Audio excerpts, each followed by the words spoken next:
And as soon as he has that hole in front of him, like I said, he sees that hole, he's gone. He's going to hit that hole hard, he's going to hit it fast, and he's going to get through it quickly. So you're right, they have to make sure they're contained, but at the same time, if they have an open shot on him, take it. Well, yeah. Yeah, of course, but they can't. They basically come off the line and stand there and wait, because if you get too far upfield, there's going to be a hole behind you. If you crash down inside, he's just going to run around you. The defensive ends are going to be the key for the Redmen defense this week. I have to agree with you. And, Coach Hutchinson, I'm sure he's been preaching that to him all week long. You guys have to contain. You have to hold your lines. So it's going to be big for them to make sure, like you said, come off the line, get those hits, lock on, and read it, and then react to what's going on. And that's going to be the biggest thing for him here tonight, you said it. And then we go right back to the offensive line for the Redmen. There's some big guys up front for Plainville again this week. They moved the big guys from Norton. They ran for over 500 yards. They did something right. They're going to have to do that again this week because there are some big guys, not quite as big maybe as Norton had, not as many as big ones. But this offensive line going to have to open up holes. And again, the running backs are just going to have to keep running hard and trust their blockers to get those holes open for them. Yeah, you're exactly right there. That offensive line, they're going to have to do what they need to do like they did against Norton. Come off low, come off hard, make sure they make the contact first and get themselves turned to that hole and get those backs to it so those running backs can get their read quickly and get through them. All right, we were able to catch up with Coach Sass. Let's hear what he had to say after we take this quick timeout. You're listening to Redmen football on KQMA.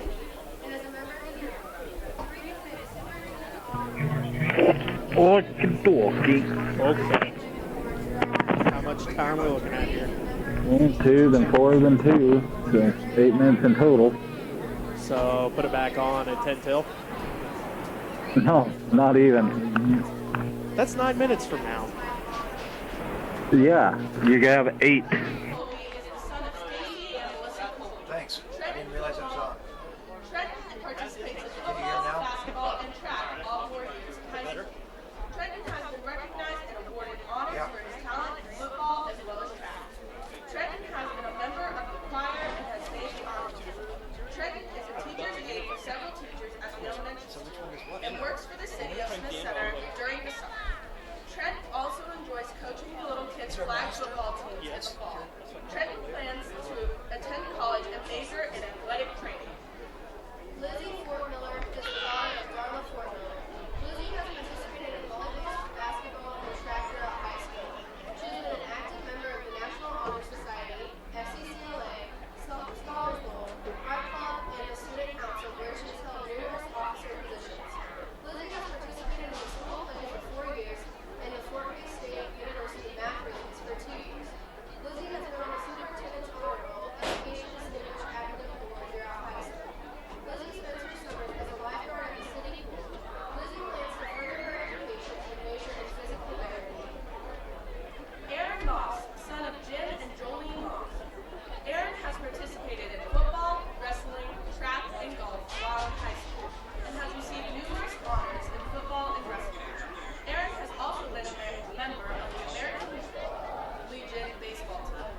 has earned many league and state honors in football and track. Joel has been a member of Student Council, Chanticleers, and the Pet Band. Joel has participated in all school volunteers days throughout high school and was in Boy Scouts for 6 years. Joel has been on the principal honor roll all 3 years. Joel plans to attend college to become a physical therapist assistant. Jesslyn Kirchhoff is the daughter of Nate Kirchhoff and Krista Kirchhoff. Jesslyn has participated in volleyball, basketball, and track. Jesslyn is a member of the Scarlet Dance Team, National Honor Society, the Scholars Bowl Team, and the Student Council. That's mine. She is highly involved in the SFA program where she has received numerous awards for her teaching and other SFA Monday, Red Cloud here. Jesslyn has had many offices in these various organizations. She is also on the SAFE committee, participated in the math relays, has been a class officer numerous times, and is on the yearbook staff. Jesslyn has been involved in 4-H and youth group for the past 6 years. Jesslyn has had many opportunities to volunteer for school and community products through the organization where she is in. Jesslyn has made the superintendent's honor roll and has earned the Keisha Distinguished Academic Award throughout high school. Jesslyn plans to attend college and major in accounting or business administration. Sergio Lambert is the son of John Lambert. Sergio has participated in football, basketball, and track all 4 years of high school. Sergio is a member of FCCLA.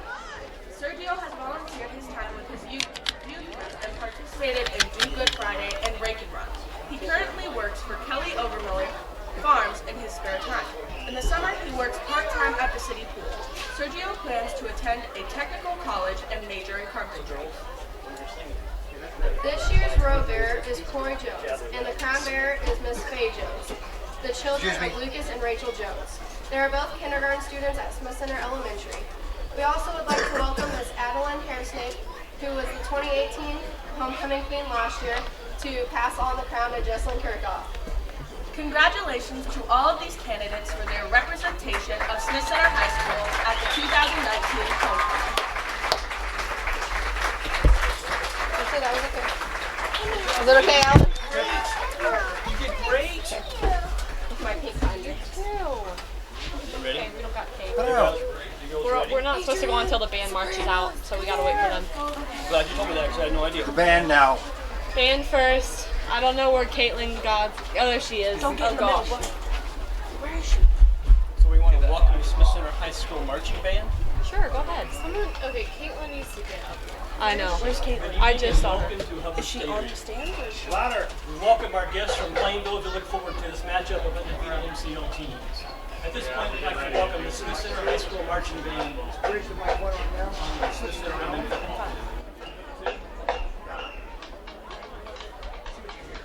I gotta yell. Yell. Where are they stopping? Like somewhere. Probably center field.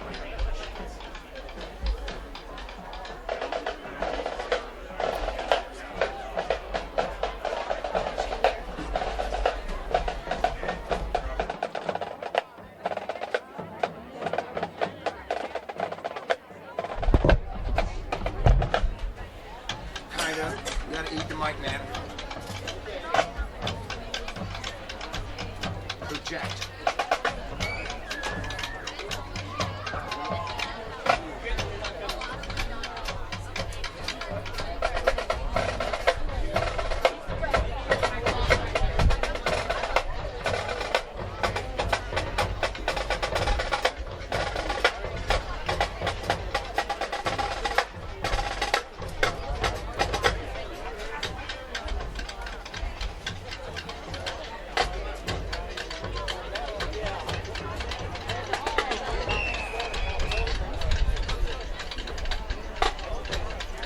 Mark. That's what it looks like.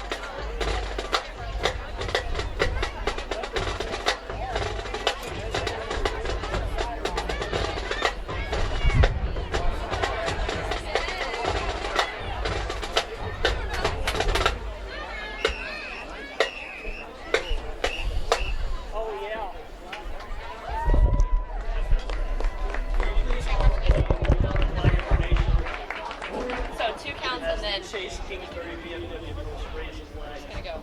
The Sean Security lady, same international. Sing loud, girls. Oh, say, can you see by the dawn's early light what so proudly we hailed at the twilight's last gleaming, whose broad stripes and bright stars through the perilous fight o'er the ramparts we watched were so gallantly streaming, and the rockets' red glare, the bombs bursting in air, gave proof through the night that our flag was still there. Oh, say does that star-spangled banner yet wave o'er the land of the free and the home of the brave?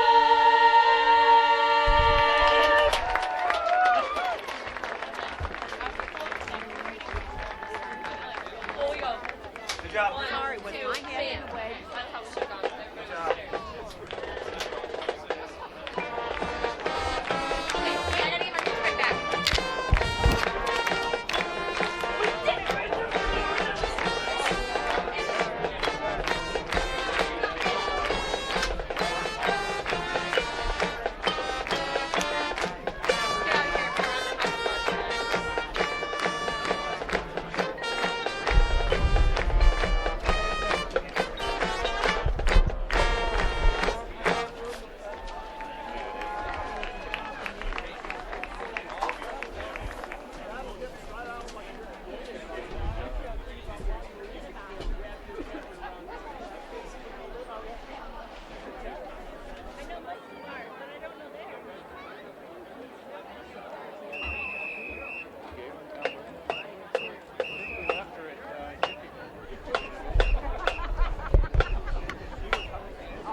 Thursday is cross country at Beloit, junior high at Ellis.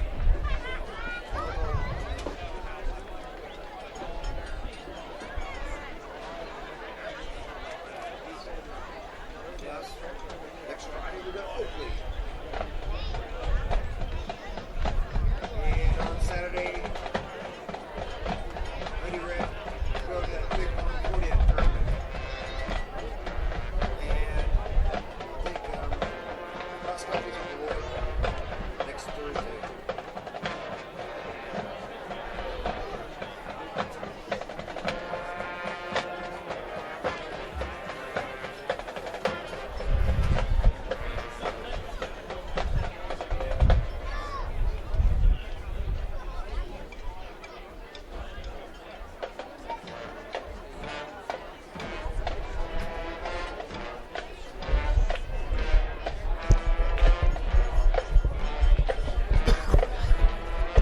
Welcome, everybody. I hope you enjoy what you're seeing here. Lady Red, or the Redmen coming out here to play Plainville. I'd like to thank Mark Nebel for helping out in the camera work here. Needed some assistance sometime. He's an old pro.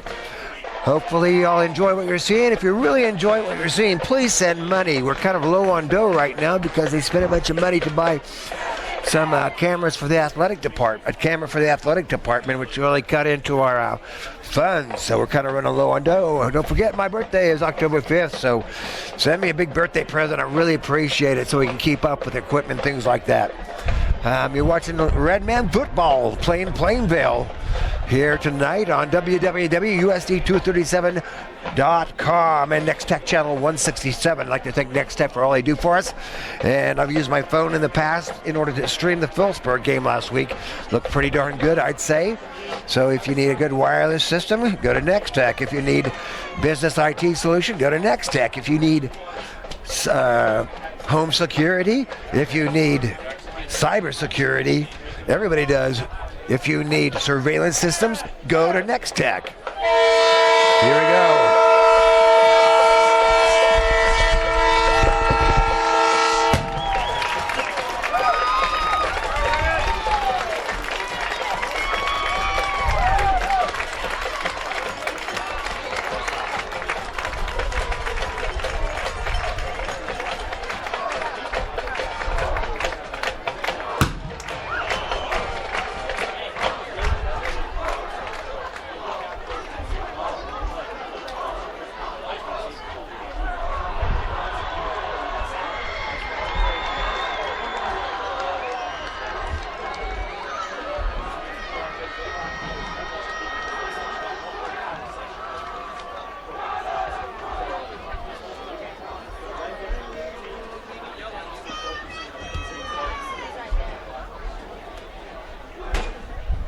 Go ahead and zoom in, Mark. You got a guy's head there.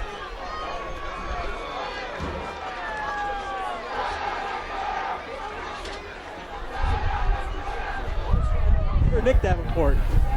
And, you know, that says a lot about that coaching staff because everybody thought they would fall off without Nick Davenport. Rightfully so. That kid was amazing. That kid was awesome. But they're playing well. Now they have Sedgwick, a high-powered offense. It'll be interesting to see how that game goes. I believe Jackson Heights plays Olpe. That's another big one. Jackson Heights fell out of the top 5 this week because they lost to Mara Hill by like 4 points. And Mara Hill's, I don't think that's the first points Mara Hill's allowed this year. So, and they're Class 2A. So some great matchups tonight across Class 1A. It'll be interesting to see how things go as we get set for our captains to head out there for the Redmen. It is Trenton Colby, Colton Shoemaker, along with Jay Natwood, and Trenton Colby along with Joel Montgomery.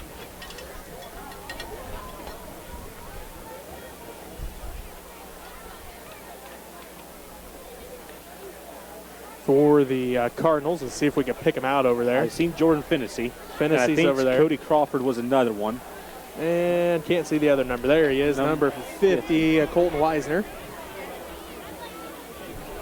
We said Crawford was the other one. So I believe it was number 8. Yep, there it is. So the Redmen in those home red jerseys, white numbers in the green trim. The Cardinals in those those road white jerseys with the maroon numbers in the black trim. We like Plainville's black jerseys. They look good, but it's a whole lot easier to see those maroon numbers on the white jerseys. It should almost be a rule across everywhere that if you have a dark-colored shirt, your numbers have to be light color when you're at home. But you're right, you know, we like the black jerseys. They look nice. This is a whole lot easier to pick out who's who. All right, as we get ready for the captains to do the coin toss, we're going to take our quick break for station identification. We'll be back right after this.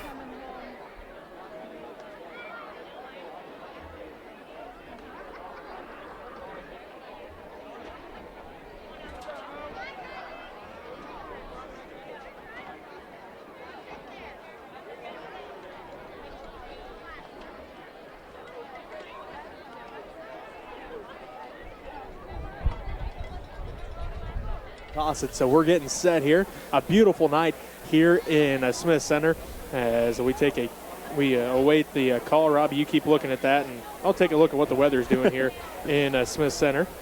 So it looks like right now we set at 71 degrees here in Smith Center. 54% humidity and that northeast wind at 10 to 15 miles per hour. And we do have a 10% chance of showers, but I'm guessing that's till later. So a beautiful night here in Smith Center. How'd the coin toss look? It looks like Plainville won it, deferred to the second half, but the Redmen will be receiving to get that offense out there early on here. All right, so the Redmen, again in those home red jerseys with the white numbers and the green trim. The Plainville Cardinals in their road white jerseys, maroon numbers and the black trim. It's number 1 versus number 2. 3-0 versus 3-0. The top of the Mid-Continent League right now this season. A lot rides on this game, Robbie. It doesn't get much bigger than this, and it's only week 4. It really doesn't. This is going to be a great game. And for the fans here, I'm sure Plainville fans, they're going to be loud. The Redmen fans, well, they're always loud. And that's a good thing for both these teams. As you know, like you said, this is going to be a big game. They need every little bit that they can get to keep these guys motivated and going towards that W tonight. I think we're in for a good one here, Jesse. All right, as we get set here. Looks like Parker Krob going to be the kicker for the Plainville Cardinals. So Parker Krob getting set to kick off for the Cardinals. It's going to be Kugler and Trenton Colby back deep to receive for the Redmen. Up front on that line for the Redmen, it's Harrisnape, Timmons, Rothschild, Montgomery. Also, is that Conrad moving up there as well? Jacob Conrad moves up front as well. Spees and Shoemaker. The next line, then Atwood and Hendrich, the up backs. Again, back deep is Colby and Kugler. The Redmen will go right to left on your radio dial to start this ball game. There is the whistle. We are about set for week number 4 of Kansas High School football. Crow booms this one deep. And Kugler picks it up at about the 12. He's going to keep it himself. He's looking for a block and nothing going that time. Great job by the Cardinal coverage team, but there is a flag on the play. It's in the realm of probably face mask or horse collar tackle, but I'm going with face mask here. As they went for that fake handoff, well, Cardinals knew it was coming, and not a single one of them budged out of their line, didn't follow the Redmen towards that wall at all. There was nothing going for that return. It was busted from the get-go. Well, the ball's setting at the 5-yard line. It is going to be blocking the back on the Redmen, so they're going to start at their own 2-yard line. They're going to go half the distance to the goal. Wait till they mark this off. So we're going to call it the 2-yard line here. 1st and 10. 11:53 left to go in this ball game. First play of the ball game. The Redmen standing in their own end zone. It's Trenton Colby in shotgun. He's got Griffin Kugler split out to the right. Wishbone set behind Colby as that again is Hendrich, Shoemaker, and Atwood. They await the snap from Montgomery. There is the snap. They're going to hand this one off to Hendrich. Hendrich right up the middle. He's going to bull his way forward up to about the 5-yard line. Call it gain of 3. 2nd down and 7. Tough spot to start there for the Redmen on their own goal line. They've done it once this year, broke a big one. This time just going with the fullback, going with that safe play right through the middle. Hurry up offense. 2nd down and 7 from the 5. This time they go off the right side with Hendrich, and he's going to be met quickly in the hole. Rathbun there along with Jonah Smith. Brings up 3rd down and 5. Ball at about the 7-yard line for the Redmen. 11:15 left to go in the first quarter. The Redmen trying to convert here on 3rd down deep in their own territory. Ball at their own 7-yard line. There's the snap. This time they hand it off to Shoemaker. Shoemaker's going to be maybe a loss here. Oh, no, he gained a little bit, I guess. Up to about the 10-yard line. Going to bring up 4th down for the Redmen. I'm sure they're probably going to punt this one away. Don't want to give Plainville that good of field position. I would assume you're going to be right here. Punt this one away. Try to flip the field position a little bit here as well. Your punt's going to have to be really good to really flip the field position. 10:35 and counting. Colby punts this ball away. A nice end over end punt. Fennessy back to receive. Lets it bounce. Fennessy picks it up inside his own territory at the 48. He's met by a couple different Redmen and pushed out of bounds inside Redmen territory at the 46-yard line. Fennessy kind of bobbled on as it hit the ground. Went to pick it up and took an awkward bounce as he went to grab it. Hit his hands. Able to control it, though. And once he got it picked up and looked upfield, there wasn't a whole lot of room for him. Just went to the sideline, tried to make a move, but forced out of bounds. Good coverage there by the Redmen to get down the field quickly.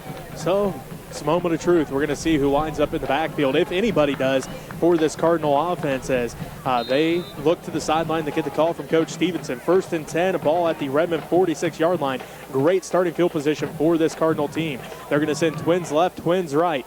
It is going to be, I believe, the freshman Kyle Warner in the backfield. Finney awaits the snap. There it is. He fakes the handoff, passes it off to Crawford. Crawford picks up close to the first down. Great pitch and catch there between Finney and Crawford. It's all going to depend on the spot here, Robbie, as they're looking to the sideline. I believe it's going to be a first down. If not, it's going to be extremely close.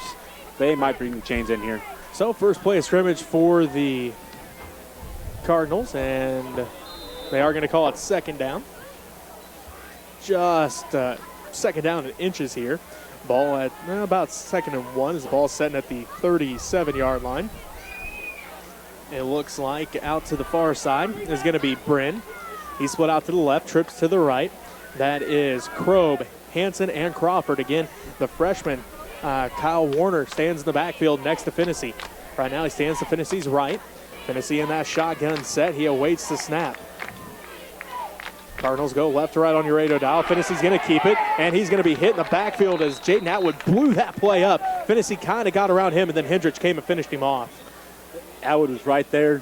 Finney didn't know exactly what to do as Atwood was just in his face all of a sudden out of nowhere and kind of gave a little juke over top of him, but he got his shoe tripped up, and Hendricks was right there. It looks like they were bringing the chains on as he didn't get a whole lot there. Like I said, Atwood was there as soon as the ball was pretty much.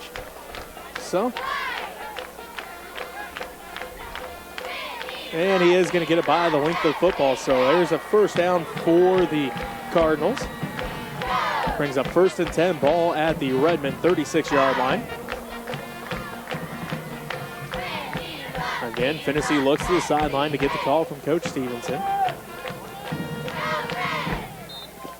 Plainville runs a one-back set most of the time. As without Jared Casey, we wondered who it would be. So far, it's been the freshman Kyle Warner. A little bit of size difference there. Warner, 5'10", 175, and as a freshman, Casey, 6', 225, and as a senior. So a little bit of experience and a little bit of size difference, but we'll see how the night goes for the young freshman in the backfield next to the All-State quarterback, Jordan Finney. Trips to the right, and now we have a flag.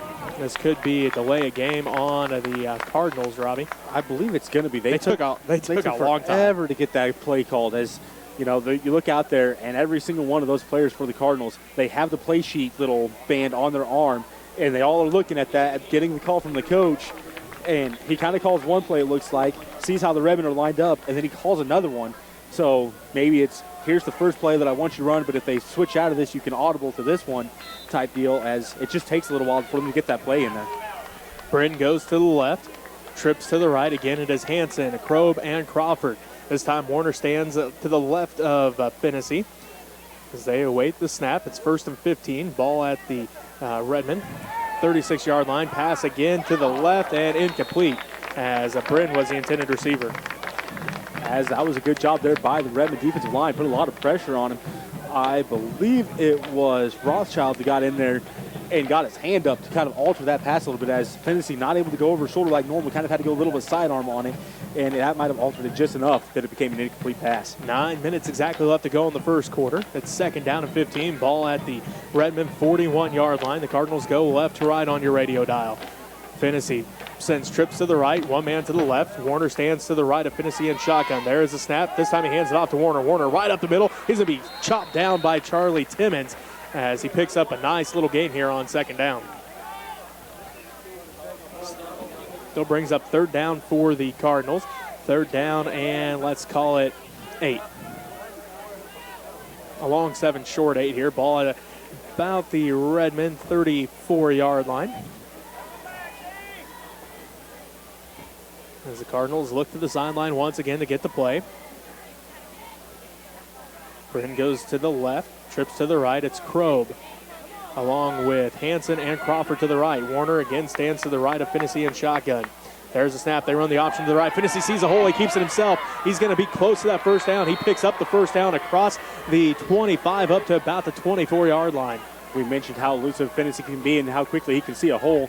That time he started cutting up the edge, seen the hole develop, and he shot through it like a rocket, getting that first down for the Cardinals. Gain of 10 for Jordan Finney on third down that time. So brings up first down. And 10 from the Redmen 24-yard line. 8 minutes and counting left to go in the first quarter. 0-0 is our score. This time, Finney sends twins left, twins right. Probe and Hanson to the right. Crawford and Britton to the left. Warner stands to the right of Finney in shotgun. There's the snap. Fakes the handoff. Finney rolls to his right, looking to pass. Now does pass off, and he finds Hanson. Hanson gonna pick up a nice game, but there is a flag on the play. We'll see what the flag is all about here. It is going to be probably roughing the passer as Finney got the pass off and ended up on his backside. There was a couple different Redmen there. Not sure which one actually delivered the hit to knock him down. It is a personal foul, roughing the passer on the Redmen. So, good call, Robbie. Well, I happened to just be following Finney that whole entire time, watching the two defensive linemen coming at him. I'm supposed to follow the ball. I'm following defensive linemen. Oh, okay. They were right there. Nice excuse. One of them hit him just in time, and the other one came in as Finney was out of bounds and just hit him. And it wasn't nothing out of just hate. It was just a boom play. Ball at the 6-yard line. First and goal for the Plainville Cardinals as they are knocking on the door. We already have a quick update as some of the eastern side of the state started earlier today because of weather. Southeast of Saline, all over St. Mary's, 40-18 in the fourth quarter of that one.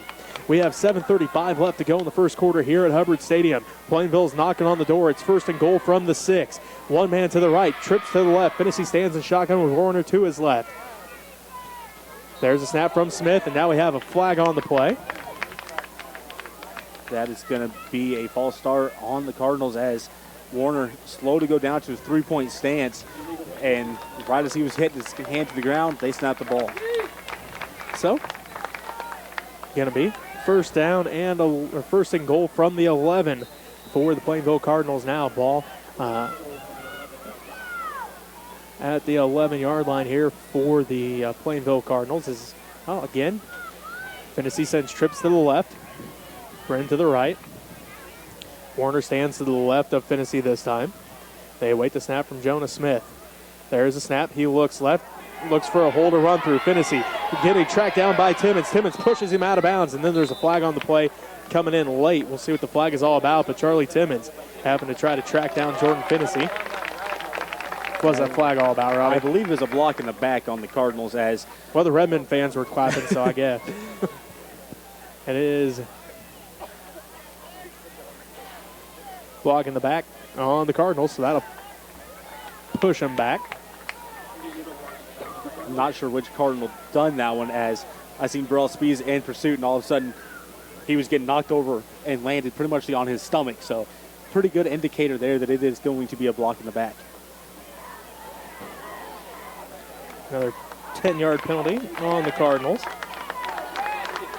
So it's going to be first and goal from the 24 this time. So the Cardinals got it deep into Redmen territory all the way down to the 6. Had a false start. Now the block in the back. So first and goal from the 24. Finney, one man to the right, trips to the left. Warner stands to the left of Finney in shotgun.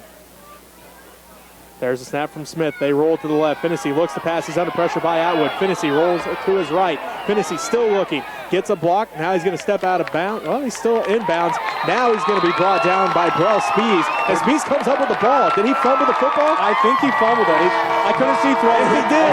Brell Spees comes up with the football. All I saw was Coach Hutchinson jumping up and down on the sideline. I knew something good must have happened for the Redmen. Brell Spees comes up with the fumble recovery. Maybe we could tell the team that they need to sit down when the ball's coming towards them so we can see over top of them, because that happened right in front of the Redmen bench. Could not see what happened, but I'm like you. I've seen Coach Hutch start jumping up and down along with the team, and Brell Spees comes up with that ball and gives that Superman hug type deal, as he was proud of that one. He tracked that from the far side of the field and getting the fumble recovery on the close side to us. First and 10 from their own 29-yard line. That's where the Redmen will start this drive after the fumble recovery by Brell Spees on the Redmen sideline. It's exactly what the Redmen needed. It was first and goal, but it was from the 24-yard line. Finney comes up with a fumble. Brell Spees recovers it for the Redmen. Here comes the Redmen offense right to left on your radio dial with 6:43 left to go in the first quarter. They hand it off to Atwood. Atwood off the left side, lowers his shoulder, cuts, hit by Finney. Finney stands him up after the gain of 1. Atwood trying to get everything going that he could there, but he was pushing against a lot of Cardinals, as there's about 5 different Cardinals on top of him pushing backwards. Good job there by Shoemaker coming in, trying to make a kind of a sideways hit to push some of them off, and just didn't get in there in time before the whistle blew. Second down and 9, ball at the Redmen 30-yard line. Kugler split out to the right, Wishbone set behind Trenton Colby. There's the snap. They're going to hand this one off to Hendrich. Hendrich right up the middle. He's going to bull his way forward for a nice little gain here on second down. We'll call it gain of 4. Ball at the 34-yard line. Hendrich done a good job on now keeping his feet moving as he got hit right at the line of scrimmage, got balled up, and a group of people kept his feet moving, kept the chain going anyways, and that's all they really need out of his fullback. Third down and 5 now for the Redmen. Again, Kugler split out to the right. Wishbone set behind Trenton Colby. There is the snap. They're going to run it off the right side with Atwood. Atwood spins around. He's going to pick up the first down. He's at the 40. He's still moving forward as Jaden Atwood all the way down to the 42-yard line as he drug about 3 Cardinal players with him. Another extra 5 yards as he got to the line, first down marker, got hit, and just kept on pushing. He really did. He had a good help also from some of his teammates. Some of his teammates got in there. We seen a couple weeks ago that they went in to help, but they pushed on the runner, got that figured out, got beside him, and just pushed the pile. A couple linemen doing what they need to do is push that pile for him. Kugler out to the right, 1st and 10 from their own 42. This time they hand it off to Atwood off the left side. Atwood sees an opening, and he's going to be knocked down quickly by Crawford, but he is going to get up to the 45, gain of 3, second down and 7. These running backs, once they kind of get going in the game flow, it gets more and more as their yards per carry. And Atwood, that last little run, you can kind of tell off that one. He looked for the hole quick, and he hit it hard. Got a couple extra yards after he got hit.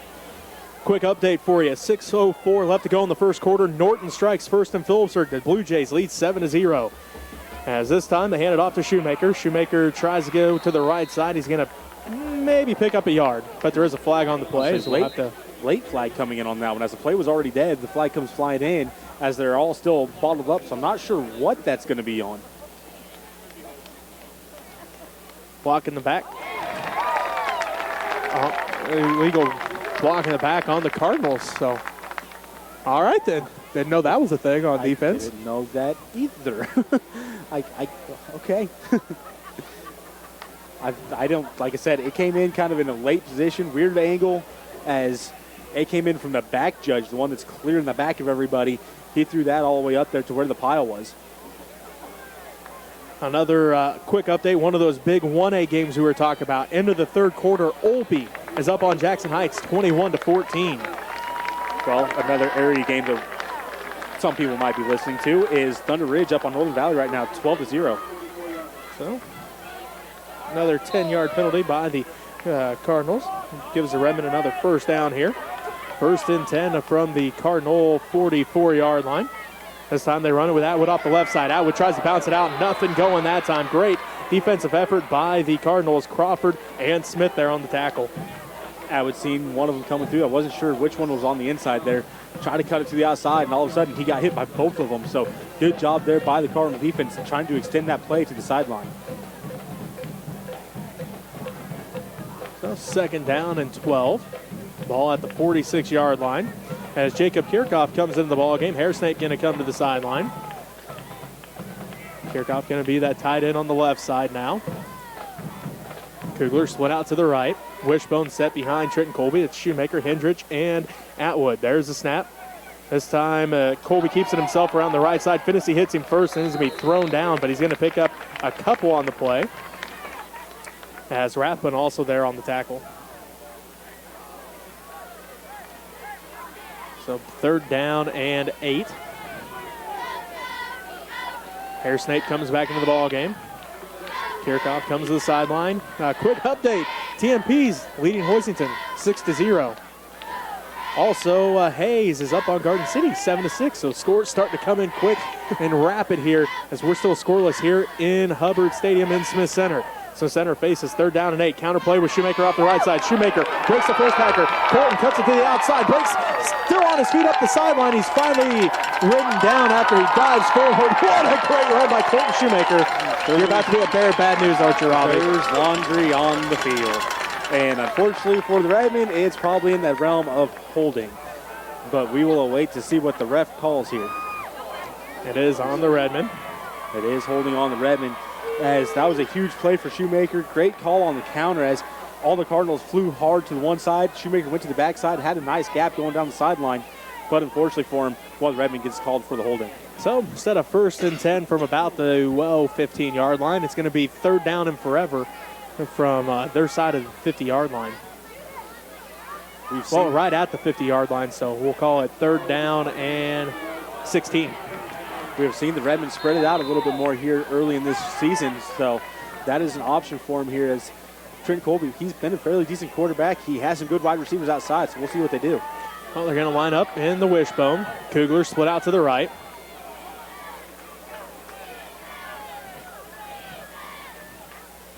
It's like Dewey is covering Kugler.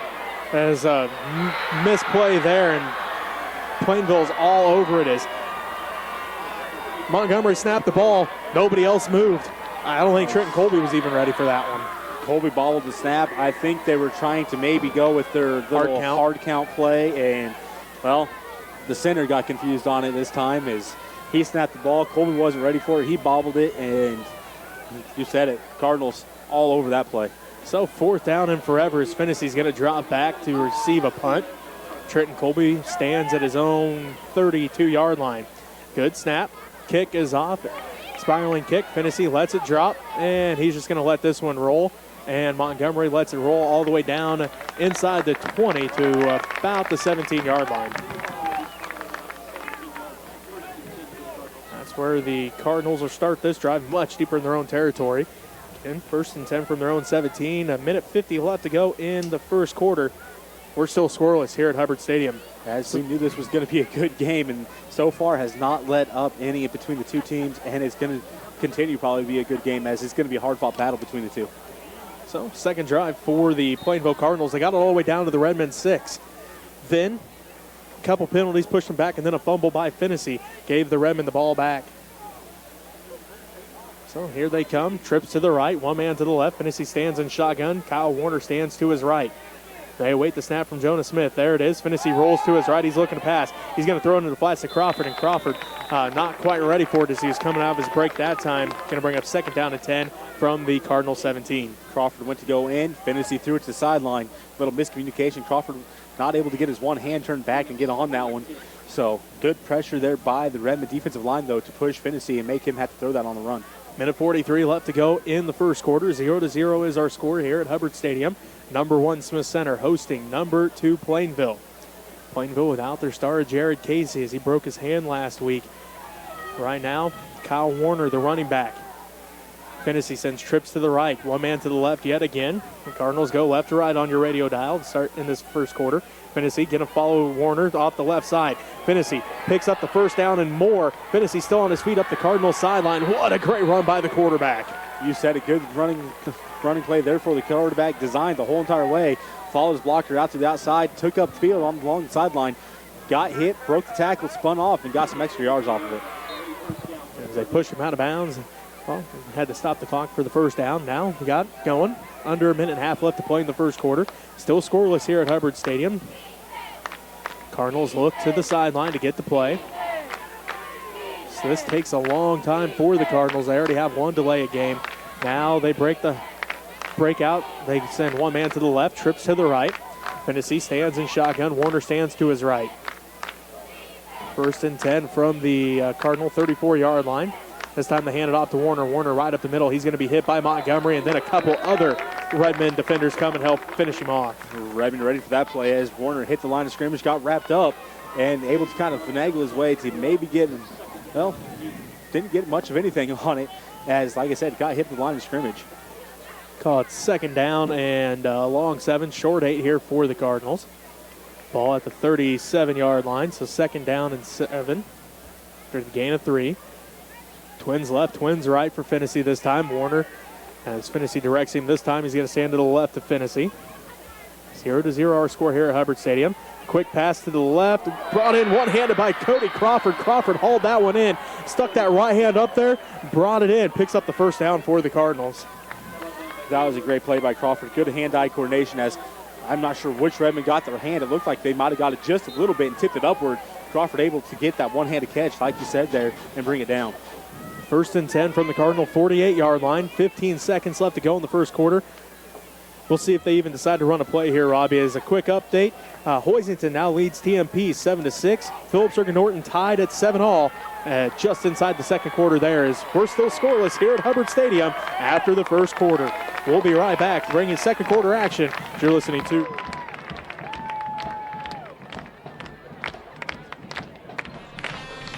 I'd like to thank everybody for helping out here. Mark Nebel stepped up and is running the camera for me. And Buckmaster's gone, so Shannon Rothschild stepped up to do the announcing here. So it takes the community to make things happen. The band's looking good, flaggers looking good, cheerleaders looking good, everything is looking good. Redmen and Plainville playing pretty tough here. Tomorrow we're headed down to Hoisington for that big Hoisington tournament down there. Central Plains play Phillipsburg first. Match that we get into, we're leaving later than we had to begin with, 7 o'clock. Then on Tuesday, we're going to play Red Cloud at Smith Center. And as a pickup game, JV will start at 5 o'clock. And then the varsity will be after that one. I think it's just a 3-match instead of a 5-match, which is sometimes played in Nebraska. Next Friday night, we're going to be in Oakley. And the Saturday after that, Lady Red are going to be traveling to that big Concordia tournament. On Thursday, JV are in, we just discussed this. Well, cross country is going to be in Beloit. Ellis. Okay, thank you, Mark. So you're watching Redman football on www.usd 237 and Next Tech Channel 165. If you like what you're seeing, please contribute. Send money to Smith Center Junior Senior High School, 300 Roger Barta Way, Smith Center, Kansas, 66967. We kind of running short on funds. They bought a nice camera for the football and the basketball huddle, but it kind of sucked a bunch of money out of it. So contribute if you can. I'm Alan Donovan. Wave both teams back out here. There's the whistle. We are ready to roll. As it is 1st and 10 from the 48 for the Cardinals. They're going to hand it off to Warner. Warner squirts through across the 50-yard line into Redmen territory up to the 47-yard line. A nice little hole there developed for Warner as he was able to squirt it through there. Got a good gap to go through, able to get through there and just take off upfield for a good gain there. So 2nd down, and let's call it 6.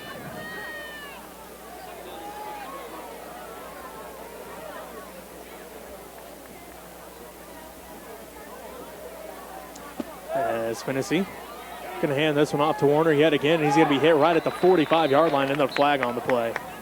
And that's coming from the back judge. Looks like it could be in the realm of holding on the Cardinals as it's on the far side away from the play. It is holding on the Cardinals, so that'll back them up a little bit.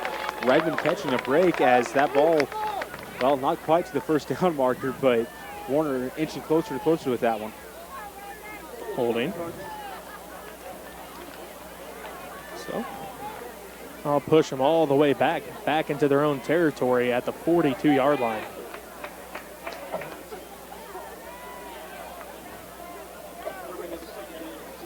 Second down and 16 for the Cardinals.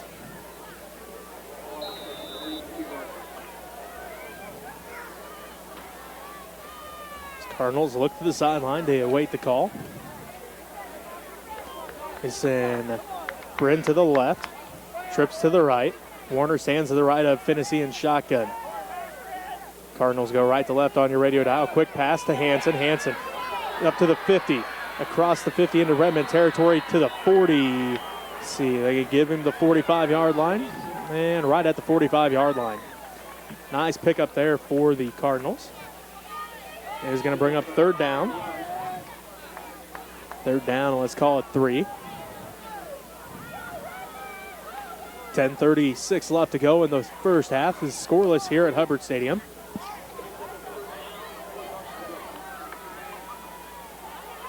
Finney Finney sends trips to the left. It's Krob along with Hanson and Crawford to the left, Brennan to the right. Warner stands to the left of Finney. Finney pitches it out to Warner. Warner, he's got the 45-40. There is a flag on the play as Montgomery and Shoemaker bring Warner down. He picked up the first down, but we're going to see what this flag's all about here, Robbie. As that one was kind of way in the backfield, so I'm not sure exactly what that one was on. Holding on the Cardinals again. So second time on this drive that they pick up a first down, and it gets pushed back even further because of a hold. And those, that one was on the back side of the play. That was even to the same size of the play as you had a big opening on the sideline there. Perfect option play there from Finney to Warner as Finney read it perfectly, got the pitch out there perfectly for Warner, and the holding cleared on the back side of everything where the Redmen player clear over there wouldn't have even been close to the play. So unnecessarily didn't need to hold over there, and I'm sure at some point in time, I'm not sure which Cardinal it was, but I'm sure he's going to hear about it from the coach. A quick update. This one's a game of some interest because it's high ranking. Sabetha ranks number 1 in Class 3A. Marysville's number 3 in Class 3A. Sabetha's a 2-time defending state champion. They're on a 23-game winning streak. Marysville leads at the end of the first 14-0. So Sabetha in some trouble. Going to have to dig out of a hole there for the Blue Jays. Here, it's scoreless. 10 minutes left to go in the first half. Smith Center 0, Plainville 0. Twins left, twins right for Jordan Finney. He's in shotgun. Kyle Warner stands to his left. Finney awaits the snap from Jonah Smith. There is the snap. Finney drops back. Finney under some pressure. Good job there by Joel Montgomery. He's letting Finney run around in the backfield. Now Finney passes it off, and it's going to be caught by Crawford. Crawford's going to be brought down right at the 50-yard line, and it is going to be Jay Natwood who brought him down. Good job there by the defensive line for the Redmen, making Finney have to roll around in the backfield, but never having a chance to advance the ball, making him have to move around in the backfield, make that play with his arm. Unfortunately for the Redmen, the defensive back broke down just a little bit, allowed that pass in there, but it was a great play nonetheless for the Redmen. Still going to bring up 4th down and about 8 for the Cardinals. We'll see what they decide to do. Finney drops back. He may punt, he may run, he may throw. We'll see what happens as Finney gets the snap. He's going to punt this one away. Trenton Colby stands back, and he's just going to let this one bounce as it takes kind of a Cardinal bounce down to the 11-yard line. How Finney got that snap, I was kind of waiting for him to take off out the side with it as he kind of had to step to the side, grab the snap, looked like he was about to take off with it, but instead just pulls up, punts it, gets a nice punt on, and flips the field position for the Cardinals. They're going to say 1st and 10 from the 12 is where this game is, this drive is going to start.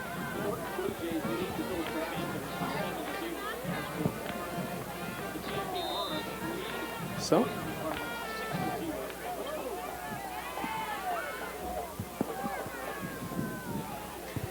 First and 10 for the Redmen. Atwood off the left side. Jaden dragging Cardinals again as Atwood running hard. Again, this time he drags a couple Cardinals close to that first down marker all the way up to about the 21-yard line. We'll call it 2nd down and 1 after the gain of 9. As Jaden Atwood running hard.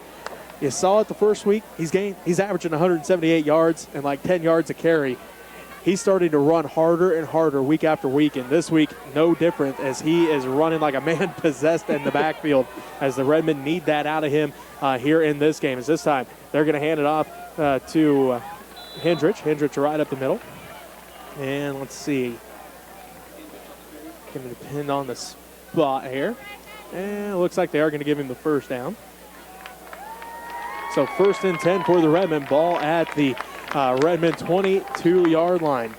As let's see, another update for you. Victoria leads Lincoln 32-0. So the Knights kind of back on their winning side of things. Last year they were good, but not quite what we expected from Victoria. Now they're kind of back to just steamrolling teams.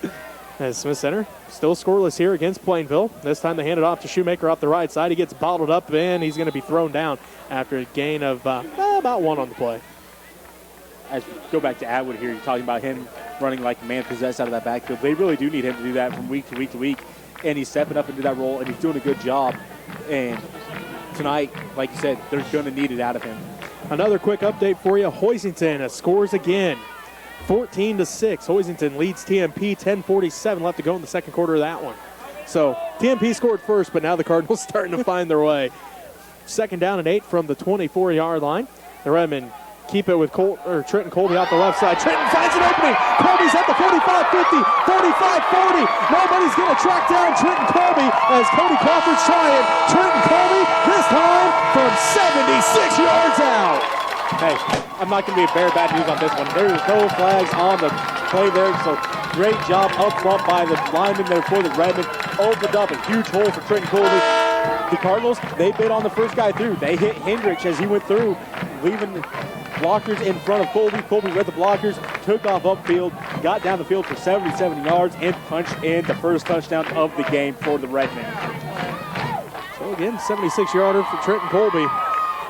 Gets the Redmen on the board first, 6-0, 7:05 left to go in the first half. Burrell Spees lines up over the ball to long snap. Trenton Colby is the holder and your homecoming king, Sergio Lambert, looking to kick the extra point for the Redmen here. There's a snap. Hold is down, kick is up, and a high kick, and it is good. Once again, good play for the Redmen. Trenton Colby, the quarterback, doing a little keeper out to the outside. Read his blockers, took off for 76 yards, punched in for the first touchdown of this game. 7:05 left to go in the first half. Smith Center strikes first. It's 7-0. Smith Center over Plainville. We'll take a timeout. We'll be back for second quarter action right after this as you're listening to Redmen Football on KQMA. Thanks to everybody that's out there watching. There's 304 people watching out there.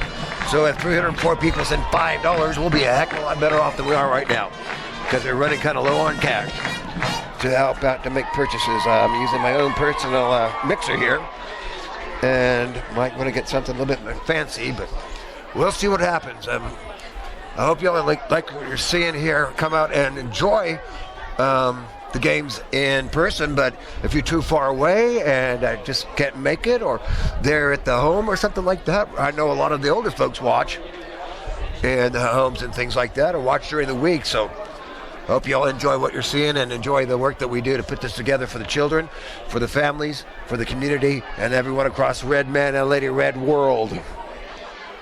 Here we go. Part of those relay teams when it comes to track season, as he showed his speed there. He hit the hole, and it was 76 yards untouched as Trenton Colby just started pulling away from everybody. I say he seen the hole, made the cut, and then it was just track time.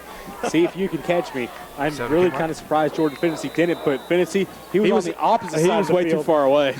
So that helped out in that one, but that was just a great play there for the Redmen. So the Redmen kicked this ball away, and it is going to go touchback. So that's Sergio's first touchback of the year. The Cardinals are lucky that went into the end zone because that about died on the one and no one was really going for it. Finney was the closest one there. That was a live ball if it would have died on the one. And Redmen, they were tracking it down in gang style. They were all there for that one. As, like I said, Cardinals very lucky that rolled in. Otherwise, the Redmen, well, that would have been a nice little onside kick. It's a different kind of onside kick. It's kick it deep and everybody run real fast. As a quick update for you, Concordia leads Russell 8-6, and Victoria up on Lincoln. I believe that's 44-6. Spinnessy sends Twins left, Twins right. 1st and 10 from his own 20 with 7:05 left to go in the first half. So Center leads at 7-0. Finney going to keep it himself. He gets around Timmons. Finney to the sideline where he's going to meet Griffin Kugler, and he's going to be pushed out of bounds after a nice little gain on first down. That was just a good job there by Griffin Kugler. Made Finney try to make the first move and then just met him on the back cut of it and just forced him to the out of bounds line, making sure he uses that sideline as another defender. For your adding purposes, Robbie, will call it 2nd down and 5. Ball at the 25-yard line. We have an official's timeout here as Jonas Smith heads to the sideline. And now we have a timeout by Plainville. So 6:56 left to go in the first half. Smith Center leads Plainville 7-0. We'll take a timeout with them as you're listening to Redmen Football on KQMA. Well, it's Joe Settler's time. I hope y'all can make it out to the festivities tomorrow. There is, for those of you that are watching at home and I don't think you have much to do, you can head on down to the fairgrounds. There's a beer garden down there, Red Line Velocity playing. Of course, that is Grant Lambert and Tommy Wadacheski and another fellow who I just never have met. Gary what? LaMarche? Labarge? Oh, like the band. Gary LaBarge. And of course, all kinds of things going on tomorrow. Fun run thing, and the parade, and there's 2 movies. The LaRoche family movie is going to be, I think, at 2 o'clock or somewhere in that neighborhood. Look around for a poster. Everything's listed. I couldn't find one online, but I wasn't looking as hard as I could because I had some other concerns. And then Shazam is later. It's a free movie. I think both of them are free movies. Of course, then there's the tractor things down there and all the other things that go on. Plus another band tomorrow night, Paramount. So get out and enjoy. And the softball tomorrow. Big Trevor Rippey sophomore. There's a snap. Finney pump fakes. He's looking to his left, still looking. Now feeling some pressure, rolls back to his right. Finney going to tuck it and keep it himself. He flips the first tackle as he pushed out of bounds after he picks up the first. Nice little hop juke there from Finney. First tackle went to tackle low. Finney hopped and kind of juked to the side, making that tackle miss and getting the first down after another couple yards. First and 10 from the 32. Call gain of 7 on the play. 6:43 left to go in the first half. 7-0 is our score. Smith Center leads Plainville. Plainville with the football. They fumbled on their first drive. They had to punt on the second drive. We'll see how their third drive goes here. As so far, 2 plays and a first down as Jordan Finney ran for the first that time. Trips to the left, 1 man to the right. Crawford stands to the left of Finney and shotgun. They're going to run the option to the left. Finney's going to keep it himself, and he's going to be hit quickly. There's a whole host of Redmen there that time. Nothing going for Finney. That time, the Redmen defense ready for the option play as they had the pitchman Warner covered up on the outside. Finney looked out there to try to pitch it, realized that was a horrible idea trying to do that one, and just tuck it into his gut and took the hit. As if he would have tried to pitch that, there was a Redman standing in the pitch lane. He would have been going the other way with that ball very quickly. Jacob Kickoff comes back to the sideline. Linebackers, Montgomery, Conrad, and Hendrich for the Redmen. Second down and 11 after the loss of 1. Twins left, twins right. It's Krob and Hansen to the left. Crawford and Bryn to the right. Warner stands to the right of Finney and shotgun. There's a snap. Finney looks left, goes over the middle, has his man. It's Hansen. Hansen picks up the first down and more. A great pitch and catch between the senior and the sophomore that time as Hansen gets all the way up to the Cardinal 48-yard line. That was good route running there by Hansen. He's on a little 2-yard, little quick slant there through the middle of the field. Read the defense, took a little bit farther step, and got behind the defense. And then just a great read by Finney, seeing where he was going to pop open. As soon as he crossed into where he was open, the ball was there in his hand. So great route by running by Hansen, and then great read by Finney. First and 10 from their 48. Plainville goes right to left on your radio dial. There is a handoff to Warner. Warner right up the middle. He gets to midfield, and he gets across into Redmen territory. Going to bring up second down, and let's call it 7. Ball at the Redmen 49-yard line. 5:10 left to go in the first half. Quick update for you, Robbie. We told you a little bit ago Marysville was up 14-0 on Sabetha. Well, they've won 23 in a row and are 2-time Defending State champions for a reason. Marysville now leads Sabetha 20-13 in the second quarter. My goodness, I just got an update. Norton's opening things up against Phillipsburg. It's 21-7 with 3.5 left to go in the second quarter. Norton up on Phillipsburg. Finney throws to the right, and let's see. They're going to count this as a catch for Crawford. And they are going to say he caught that. I say he was down on his knee and it hit him in the chest. So good job by Crawford. Drop it down to where he needed to catch that ball at. Finney on that one might have got away from him just a little bit, but Crawford able to adjust to it. So Norton leads Phillipsburg. 3:33 left to go in the first half in Phillipsburg. Again, Norton leads 21-7. Here, it's 7-0. Smith Center leads Plainville with 4:35 and counting left to go in the first half. It is Cardinal football. They have it in Redmen territory. Ball at the Redmen 43-yard line. Finney continues to look to the sideline to get the call from Coach Stevenson as Bryn and Crawford are to the right. And now we're going to have a timeout call. Looks like timeout called, so we'll take a timeout with them. 4:20 left to go in the first half. Smith Center leads Plainville 7-0. I'd like to thank our sponsors, the ones that have contributed so far. Gary and Brenda Freeling, Mike Hintz, Neil and Karen Herndon, Mitch and Tammy Holtis, Donna Dunce, and the Holtis boys, Eldine, Mike, Mitch, and Lyle. spread all across the United States. Of course, set your calendars for May 2nd and 3rd, 2020. That's going to be the Old Settlers Day spring presentation with Mitch and Tammy and some Chiefs and all the other festivities, a fun run. There's going to be pickleball. There's going to be a golf match fundraiser for the Old Settlers cabin and things. There's some damage done last year when the big floods came. So I hope y'all can contribute to that. Set your calendars for May 2nd and 3rd, 2020. You're watching Redmen football on www.usd237 and Next Tech Channel 165. Indians of Hayes, they're leading Garden City right now 13-12. It's 1st and 10 for Plainville. Ball at the Redmen 43-yard line. Again, 4:20 left to go in the first half here at Hubbard Stadium. Smith Center leads it 7-0. Twins left, twins right for Finney. Warner stands to the left of Finney in shotgun. Finney looks left, looks right, goes over the middle, has his man. It is Crawford. Crawford hauls it in at the 20-yard line. What a great catch by Cody Crawford.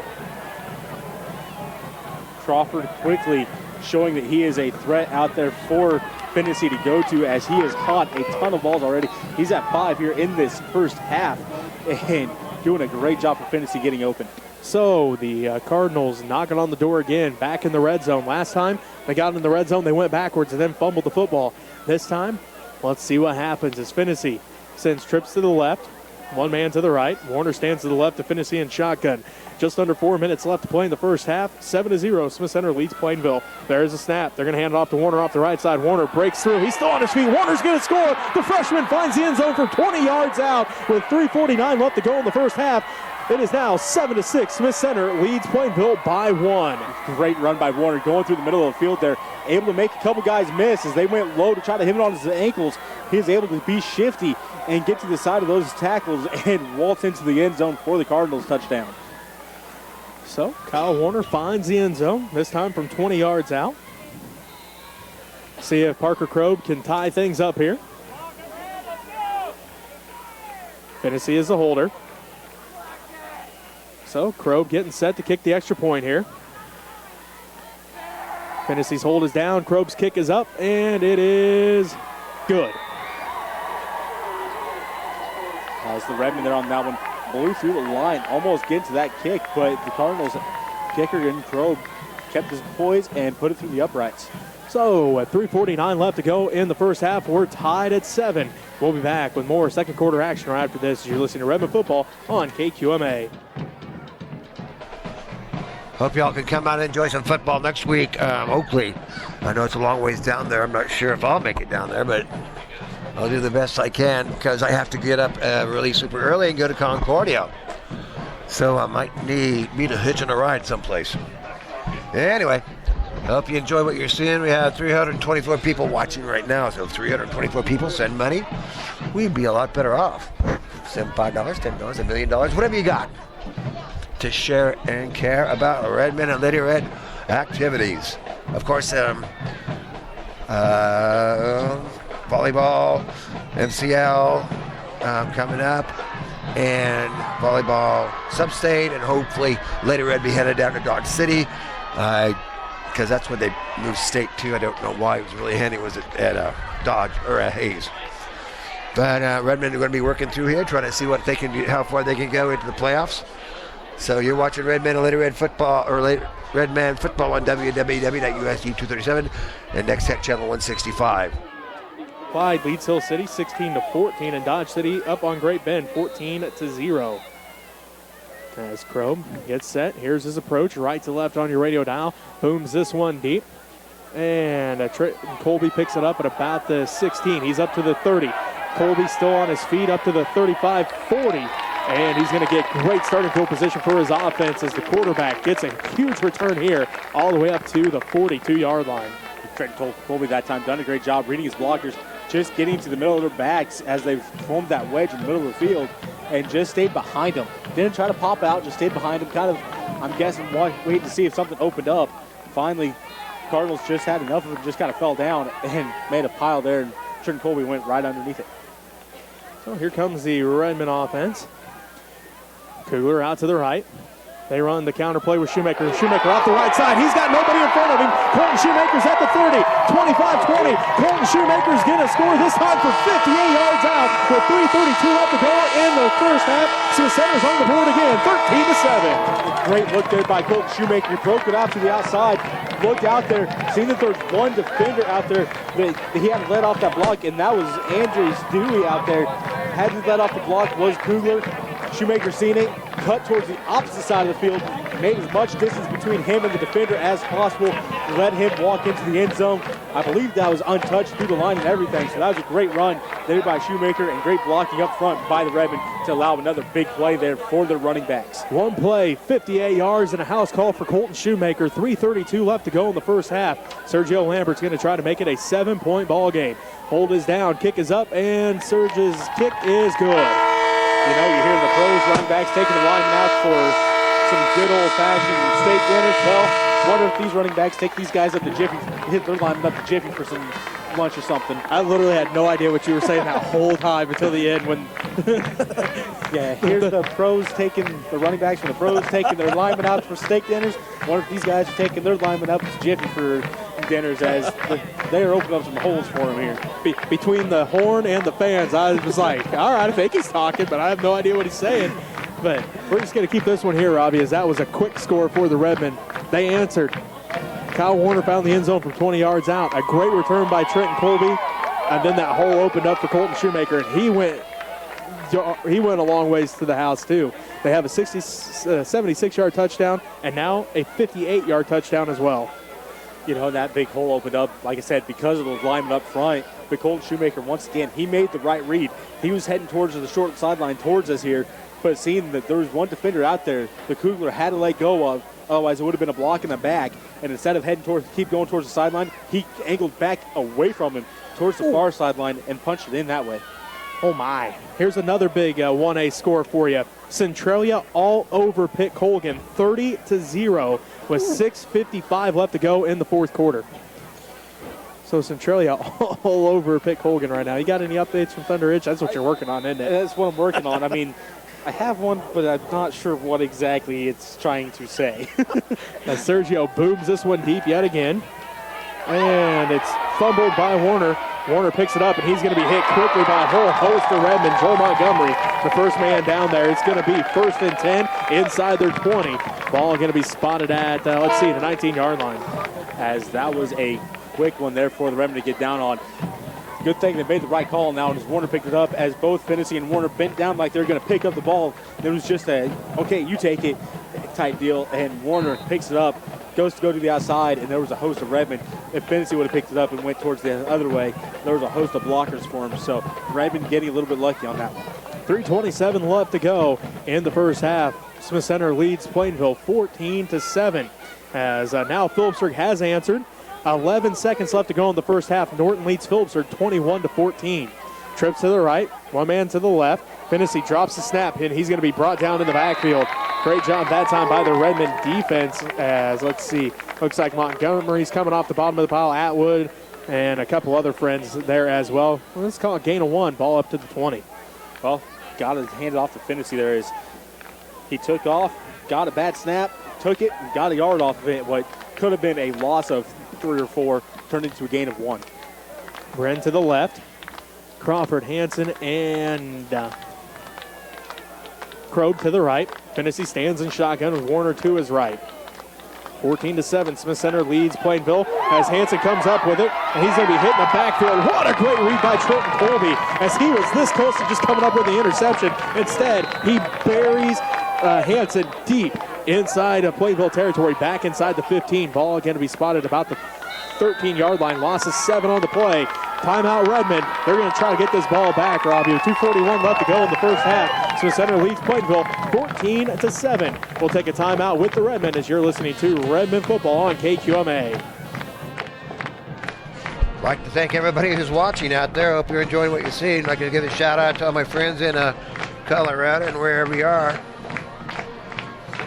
Enjoying these matches or football games in Missouri and Kansas City. Howdy, Mitch and Tammy, wherever you are.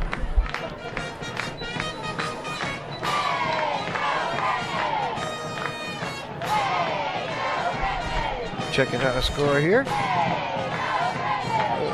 Game time. Next at game time out there looks like Kensington's ahead. I guess it's not Kensington, it's Thunder Ridge. They never do game time with in Smith Center because 26-0, K-Town.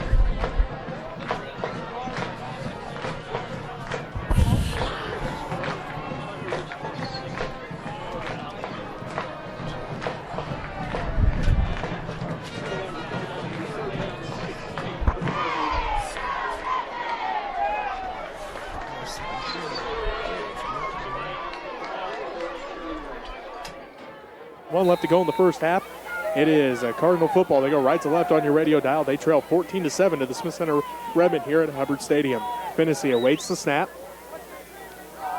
And Joe Montgomery, again, a jump offside. See, that's the difference in him being in a three-point stance and being up on his feet because he jumped last week, too, on a hard count. It really is, that is quite a big change for him. He's done good, though, standing up. But when there's, I'm guessing, that big of difference, Coach Hutch was probably dialing the blitz with him to get him in the backfield. He gets eager. Some pressure. And you're right, he got eager. He likes to go hit the quarterback. So a little bit of hard count, and he jumps off sides. They're down at about 12 for the Cardinals. Finney again trips to the left. One man to his right. Warner stands to his left in shotgun. 2:41 left to go in this first half. Finney keeps it to the left. He has one man to break a tackle. It does so now. He reverses field, goes back to the right, and he's going to dive for that first down as the Redmen heading dead to rights. We talked about it, Robbie.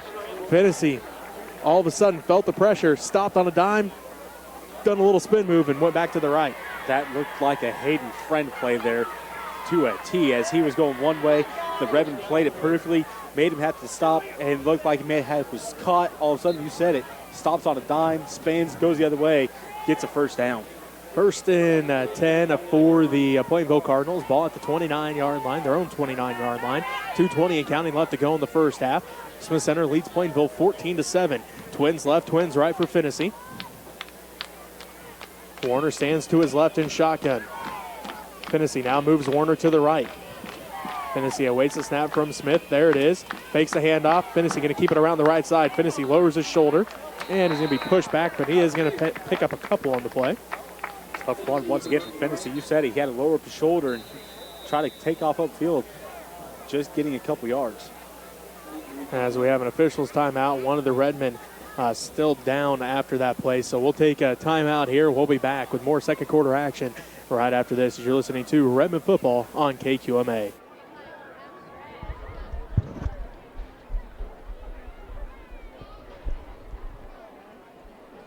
Well, I hope it's not too serious. Hopefully just a minor cramp or something. Don't know. Trying to afford to lose. Oh, he popped right up. Maybe just need a little beverage or something to get him boosted up there. So, Redman, he'll have to come off. Who is that? Charlie. So Charlie have to come off. Charlie Timmons, the son of John and Pam. Glenn and Pam. Yeah, though. Anyway, hope you like what you're seeing here at WWWSC 237 and XX Channel 165. Working hard to make good things happen for the Smith Center and everyone, students, family, friends, and around the world. 6 for the Cardinals, ball at their own 33-yard line. Twins trips left, one man to the right. Finney rolls to his left, looking to pass.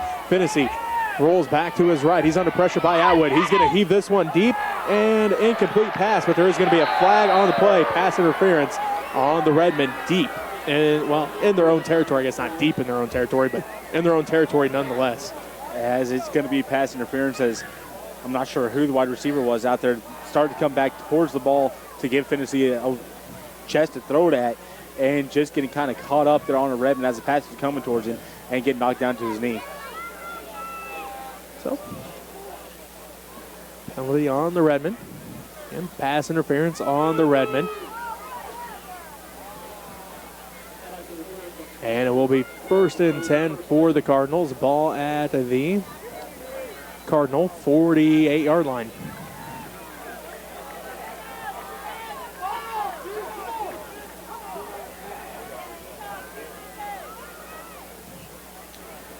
Cardinal faithful really happy about that call. Redmen faithful not so much. Well, that's about typical. Call goes in your favor, you're all happy for it. When it goes against you, it was the wrong call. Right? Trips to the left, one man to the right for Finney. 1st and 10 from their own 48 is what Plainville faces here, as there is a flag on the play. See what this one's all about. Coming from the back judge behind the Cardinals, I'm going to guess it's going to be a false start. And you are correct. Their 7th penalty of this ball game. Didn't see which one it was. Not sure if it was a lineman or if it was Warner, as he was on the other side of Finney there, so I couldn't quite see him. As, like I said, not sure which one that was. At the half, Sabetha trails Marysville 26-13, so number 1 in jeopardy in Class 3A tonight. Finney goes quick to the right. He's got his man. It is Bryn over on the far sideline. He's going to be brought down by Shoemaker, but he is going to pick up a nice gain there. Going to bring up 2nd down, and let's call it 3. Gain of 12 on the play. Minute 20 and counting left to go in the first half. 14-7. Smith Center leads Plainville. Jordan Finney calls out the play. Twins left, twins right. Warner stands to Finney's right in shotgun. Ball at the Redmen 45-yard line. There's the snap. Finney rolls to his right, looking. Going to pass this one off, and it is going to be incomplete, as it was Krob, the intended receiver, and Conrad knocked that one out. Now all of a sudden the chains are moving, but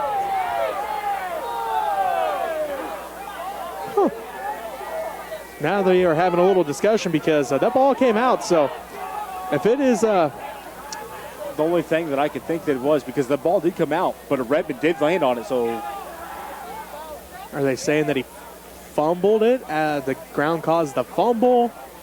Because I don't think that he caught that. I don't think he did either. Because Conrad hit him hard. Conrad hit him hard. Quickly. The ball popped out quickly and went on the ground. Well, all right, 1st and 10 for the Cardinals. Ball at the Redmen 38-yard line. Redmen faithful not too happy about that one, as it's twins left, twins right. Finney stands in shotgun with Warner to his left.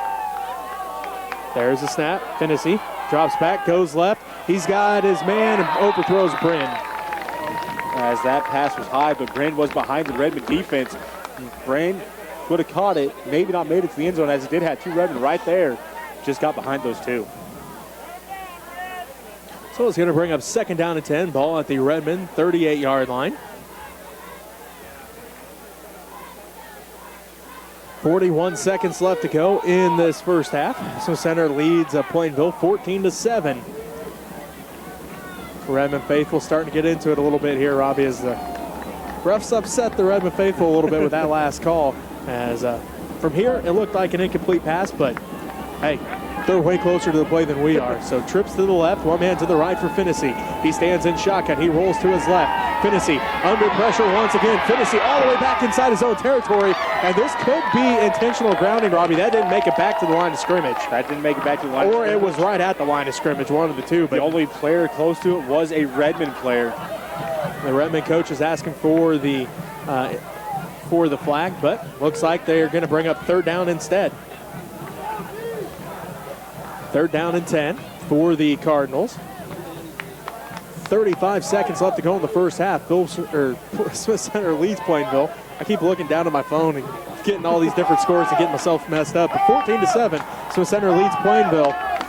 35 seconds left to go in the first half. 3rd down and 10 from the Redmen 38. Plainville has trips to the left, one man to the right. A low snap. Finney has to try to fall on it, and a fight for the ball. The Redmen man come up with it. Jacob Conrad standing there with the football. The Redmen come away with it. It's a senior linebacker showing he's got some speed as well. He dove at the feet of Jordan Finney and picked that ball up. I was watching Jacob Conrad on that play, actually. He took the step back, seen it was a fumble, and just exploded. He was a rocket from that linebacker. He made the state in the hurdles last year. He showed why. He exploded for that ball. Finney fighting for it. Finney actually had it between his legs. Conrad came through, popped it with one hand, slid it right into the next hand, and got up on his knees with it, so there was no pile on top of him. Great job there by Conrad to read that play, react to it, and get the ball for his team. Redmen faithful up on their feet this time. They are cheering. They are in this ball game, Robbie, as it's 31 seconds left to go in the first half. The Redmen have the football, and they will start with the ball at their own 46-yard line. Plainville wanted a timeout to kind of talk things over here, regroup their guys, regroup the defense, because that's a big change of momentum right there. And Coach Stevenson doing the right thing here, calling the timeout, regrouping his guys instead of having their heads down low after that fumble, and a big play may be coming from it. Get your guys, regroup them, get them refocused. There's still 31 seconds left to play in this half. I'm right there with you. I love this call by Coach Stevens over there. Call a timeout, get you guys regrouped. Hey, guys, don't worry about that. Stop them here. We get the ball coming out of halftime, and we can do something with it then. So that's exactly what he's telling his team, I'm pretty sure, down there. I wish I had a mic to really tell him what he was saying. I'm pretty sure he's glad we don't have a mic down there. Well, you know, one maybe not going through the radio, but ones that I can hear things anyways. Oh, there you go. Either way, I'm sure that's about the realm of what he's telling his guys. Don't worry about that. We can get it back. You got to keep him composure. We got just a short time till halftime. We get the ball out of halftime. Let's just stop him here and let's look to halftime. 31 seconds left to go in the first half. Smith Center leads Plainville 14-7. Griffin Kugler split out to the right. 1st and 10 for the Redmen, ball at their own 46-yard line. Wishbone set behind Trenton Colby. It's Hendrich, Shoemaker, and Atwood. There's the snap. Colby back to pass. He's under pressure. Gets the pass off. He's got Kugler deep, and it is going to be incomplete as Dewey in coverage that time. That was a good cover there by Dewey as that pass was back behind Colby. Redmen faithful wanting the flag, but it was the right call by the ref as that pass was not catchable by Kugler as it was behind him. If Kugler could have made that adjustment, it would have been massively adjusted, and Kugler would have been completely up in the air for it. But either way, good call. Trenton Colby was under pressure, threw that ball a little bit off, and it ended up being behind Kugler, and Kugler couldn't have made the adjustment to it. Quick update for you. Centralia defeats Pitt Colgan 30-0. This time, Trenton Colby keeps it off the right side. Colby's at the 50, 45, 40. He's got Crawford to beat, and Crawford's going to push him out of bounds inside Cardinal territory at the 35-yard line. Great job there by Colby. Read it perfectly, got upfield quickly. Tried to make a little stop there on Crawford. Crawford played it back a little bit, allowing him to get onto Colby's legs and push him out of bounds. Ball at the Cardinal 35-yard line. 18.6 seconds left to go in this first half. Smith Center leads Plainville 14-7. The Redmen trying to punch it in one more time before halftime. The Cardinals trying to keep this deficit at 1 touchdown. We'll see what happens here. 18 seconds left to go. Smith Center leads 14-7. Wishbone set behind Trenton Colby. 1st and 10 from the Cardinal 35. He drops back to pass. He's looking up the sideline for Kugler. Kugler picks it up. He's at the 20, inside the 20, down to the 18-yard line. Griffin Kugler picks up the 1st and 10. And the Redmen are in the red zone for the first time in this ball game. Great pass there from Colby to Kugler as he put that just perfect for Kugler. Caught it, turned, got out of bounds, making that clock stop not only for the chains, but stop until they get going again. So kind of doing a little 2-minute drill here are the Redmen getting down the field quickly. Jake Sass comes into the ball game. He's your tight end on the left side. Kugler split out to the right. Dewey in coverage. Wishbone set behind Trenton Colby. It's Atwood, Hendrich, and Shoemaker. This time Colby back to pass again. He's looking. He's going in the end zone for Sass. And it's going to be picked off by the Cardinals as the Cardinals running up their own sideline. And it's going to be Cody Crawford with the interception. Crawford played that perfectly as it was underthrown. Sass was out there and he was open for a second. Crawford got on him quickly as the pass went a little bit underthrown. Crawford comes up with it. Kind of a risky play as he was down there low to come up with that one instead of just batting it down, but turned a risky play into a big rewards play, getting upfield. About 2 seconds left to go. The Cardinals just kneel it here going to halftime, or they're going to try to run a play here. 2 seconds left to go, and the Smith Center Redmen lead the Plainville Cardinals 14-7. As it looks like Probe and Hansen to the left, Crawford and Bren to the right. Warner stands to the left of Finney in shotgun. Finney awaits the snap from Jonah Smith. There it is. Finney's going to roll out to the left. He's following Warner. Finney still on his feet, and he's going to be brought down. And that's how the first half ends, with Smith Center leading Plainville at halftime, 14-7. We'll take a timeout here. We'll be right back to wrap up the first half for you right after this as you're listening to Redmen Football on KQMA.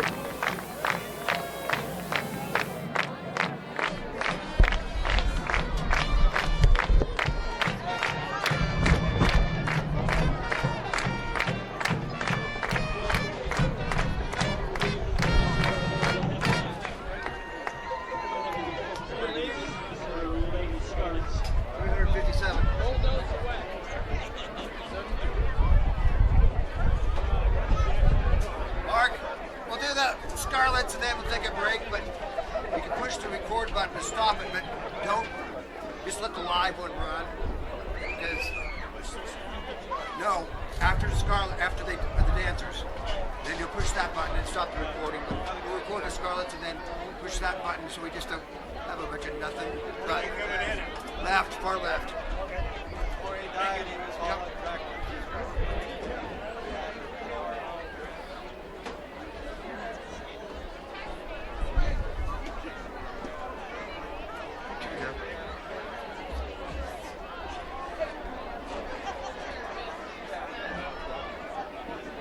Here they come. There you go. Good job, Mark.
Microphone? Squad members include freshman We can hear you. Helmet, Okay. freshman Adrian Hawkins, junior Parrot McCoy, senior Sammy Tucker, senior Jesslyn Kickoff, senior co-captain Sydney Hurst, and senior captain Caitlin Godsey.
Game.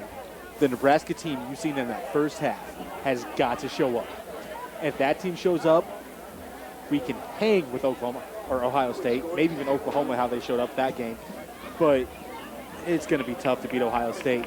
You know, I seen something on the stats, and Nebraska was had 30 yards, was averaging 30 yards more through the air than Ohio State. Ohio State was averaging 30 yards on the ground more than Nebraska. And then the scores weren't even close what they're averaging in the game. So it should be a tough game there for my good old Huskers there at Lincoln. But, you know, got to play them. Stats don't show everything. Got to play the game, so it should be a good game. How's the starting running back? Because wasn't he dinged up last week? He was dinged up. I really haven't heard anything, so I'm hoping he's good to go. Yeah, I'm sure you are. Because it's kind of a drop-off. I mean, in my opinion, it's him, and then there's a drop-off to their second running back because it's just not the same. Mills was dinged up in that game as well, but we did see one player that there was high hopes for, a true freshman in Wendell Robinson. They moved him all over the field. And by moving him all over the field, he was in the backfield, he was in the slot, he was spread wide, and he played a great game. He got Freshman of the Week for Big Ten. He done a great job. So, I mean, there's a whole bunch of factors into that one. I just hope he's not a kicker. All right, we'll take our final time out here. We'll come back, and Robbie will quickly give us his keys to victory right after this. You're listening to Redmen Football on KQMA. I had somebody text me, wanted to know how to contribute to our efforts.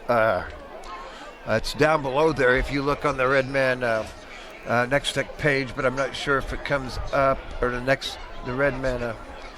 If you expand out, if you click on the Smith Center Redmen, it'll pop up down there, and you should be able to see the address, which is Smith Center Senior High School, 300 Roger Barta Way, Smith Center, Kansas, 66967. I'd like to give a shout out to all my friends in Manhattan who are watching, and people all over the world. So if you, I'll look at the statistics later to see where everybody was at from the standpoint of the statistics that are available on our YouTube channel.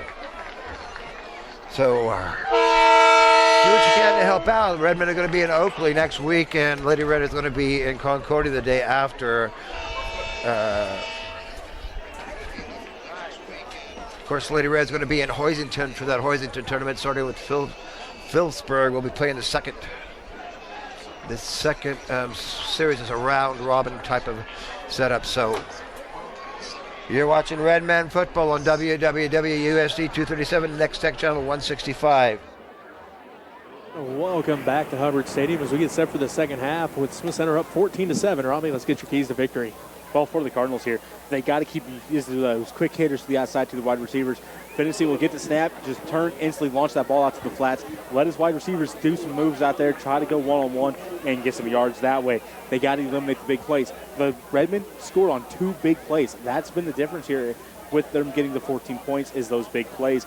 And then penalties have kind of hurt them there a little bit as well, so they got to get rid of those penalties. Going over to the Redmen side of things, the DBs have to step up.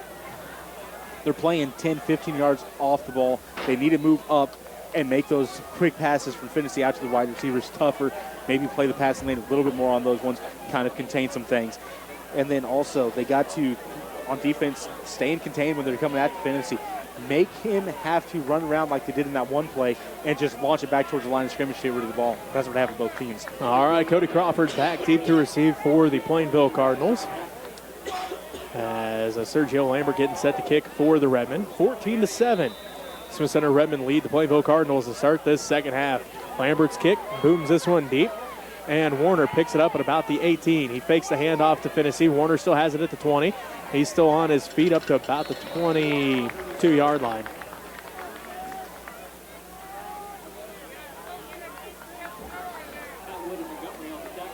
Six seconds off the board, and we get set here for the second half as it'll be 1st and 10 for the Plainville Cardinals. Ball at their own 22-yard line. They go left to right on your radio dial here in the third quarter. They look to the sideline once again to get the call. Smith Center leads this one 14-7 here at Hubbard Stadium. Homecoming for Smith Center. They're going to send a Crawford, Hansen, and a Krob to the left or to the right. Bryn to the left. Finney stands in shotgun. Low snap again. Finney tries to jump on it. Let's see. Warner able to jump on it for the Cardinals. It's going to bring up second down, and it's called 11. Loss of 1 on the play.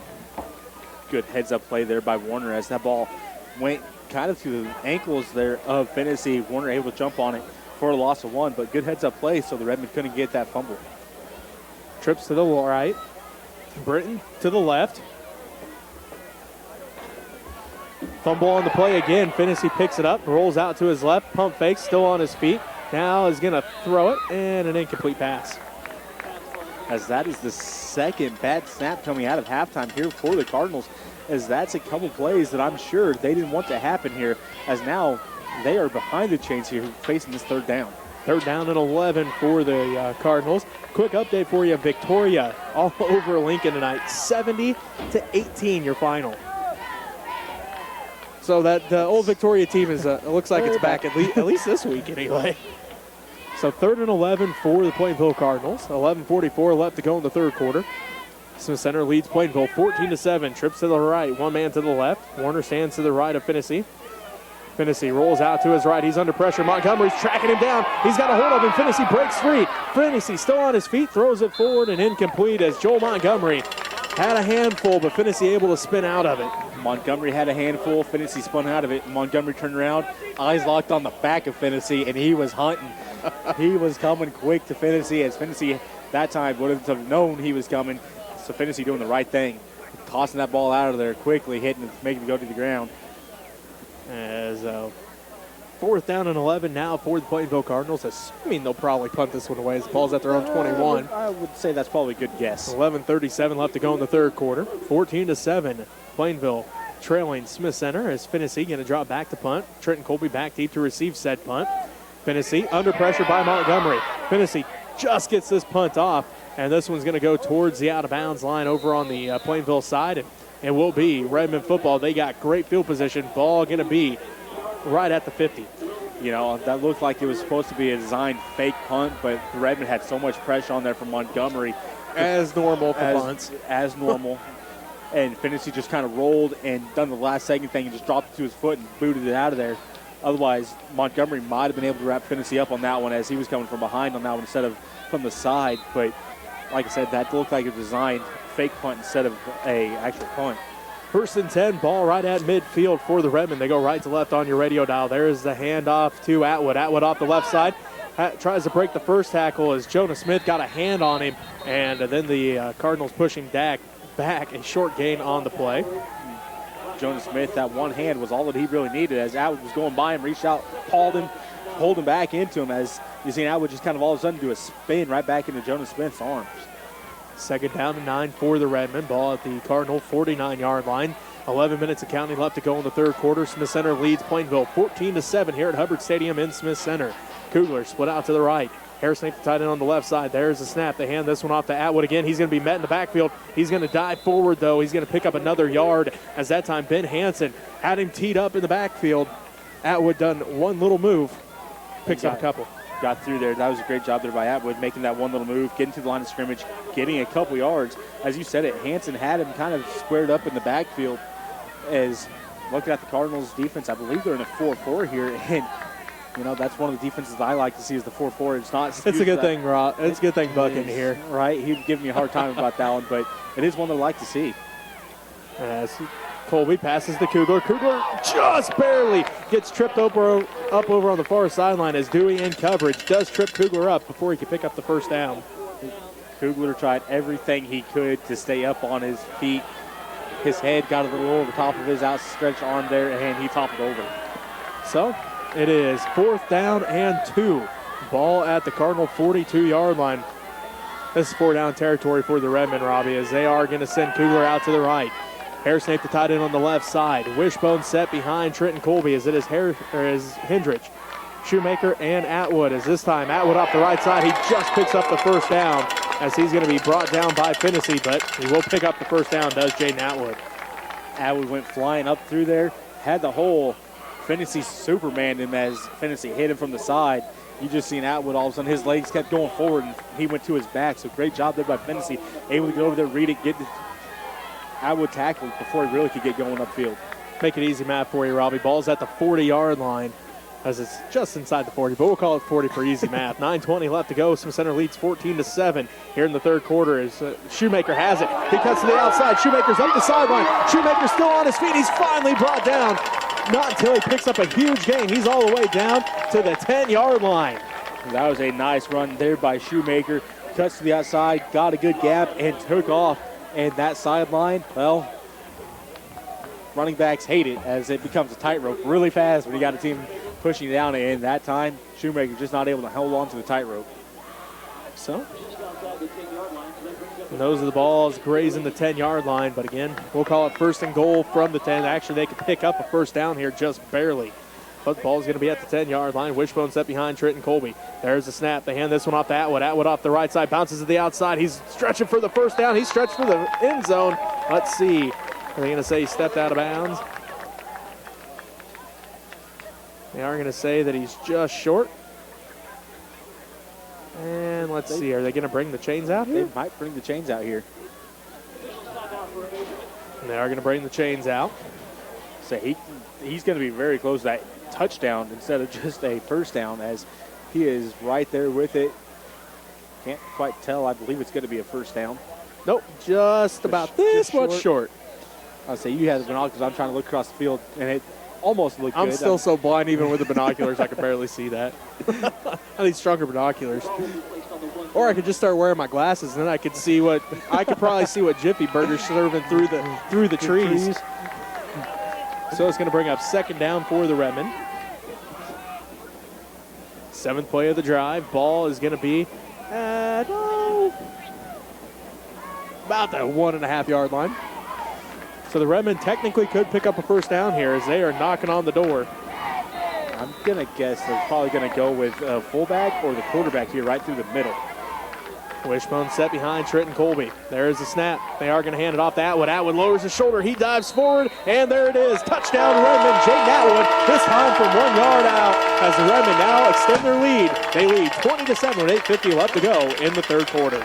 As well, that play, I had without sneaking suspicion, I'd say fullback, quarterback, and they'd go to Atwood or Shoemaker off to the side, and that's exactly what happened. Good job there by Atwood. Hit the line of scrimmage, tucked his head, and just extended himself, getting that that touchdown going across. So we await the kick from Sergio Lambert. As a 7-play drive. It went 50 yards. Kick is up, and it is good. So with 8:50 left to go in this third quarter, Smith Center leads Plainville 21-7. You're listening to Redmen football on KQMA.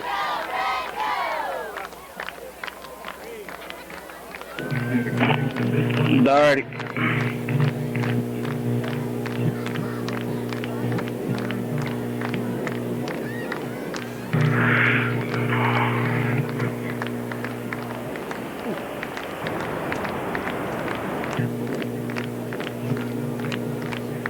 That's an interesting one.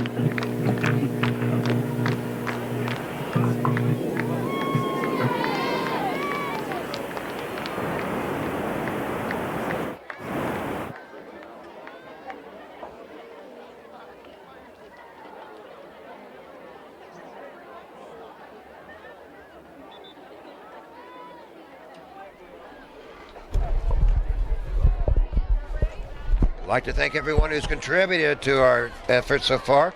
Gary and Brenda Friendly, Mike Hance, Neil Herndon, Mitch and Tammy Oltis, Donna Dunce and the Holtis boys, Eldine, Mike, Mitch, and Lyle, spread all across the United States. And, of course, Mitch and the Chiefs Kingdom keep rolling along. So I hope you all can enjoy these games. You can send money to help us out here to Smith Center Junior Senior High School, 300 Roger Barta Way, Smith Center, Kansas, 66967. Here we go.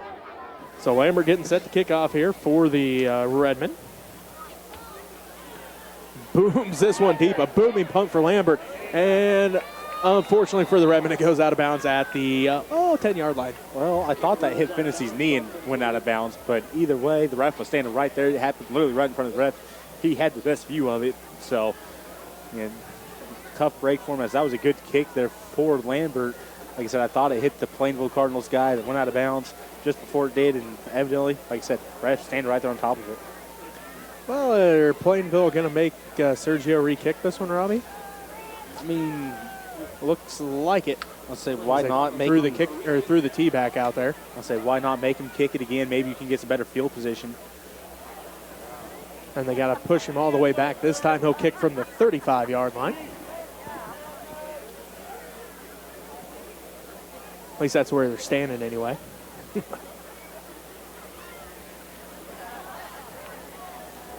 Goodland is off to a good start here. Well, did they change their mind? They might have changed their mind here. All right, a little miscommunications there between the refs that time. Well, got a quick update here from Almena.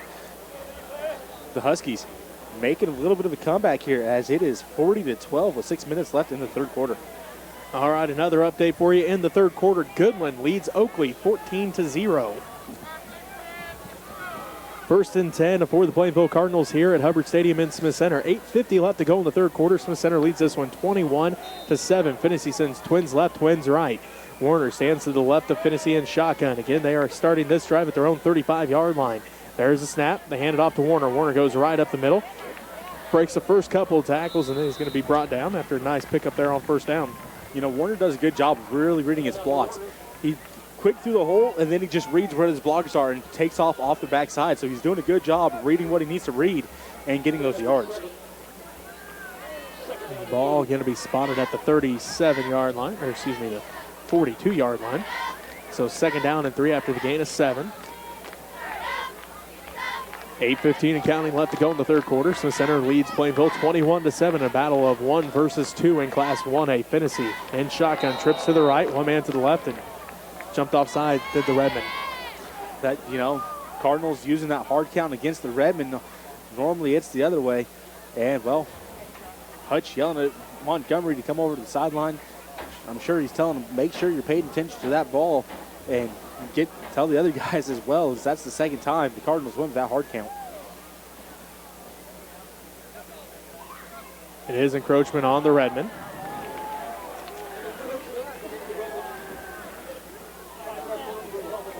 So after the 5 yards, the Cardinals pick up the first down. So first and 10, ball at the Cardinal 47-yard line as they all look to the sideline here. 8:11 left to go in the third quarter. 21-7 is our score. Smith Center leads Plainville here at Hubbard Stadium in Smith Center.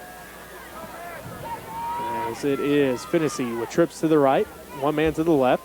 Hands it off to Warner again. Warner on the delayed handoff all the way up to the first down marker. Another big run for this freshman running back.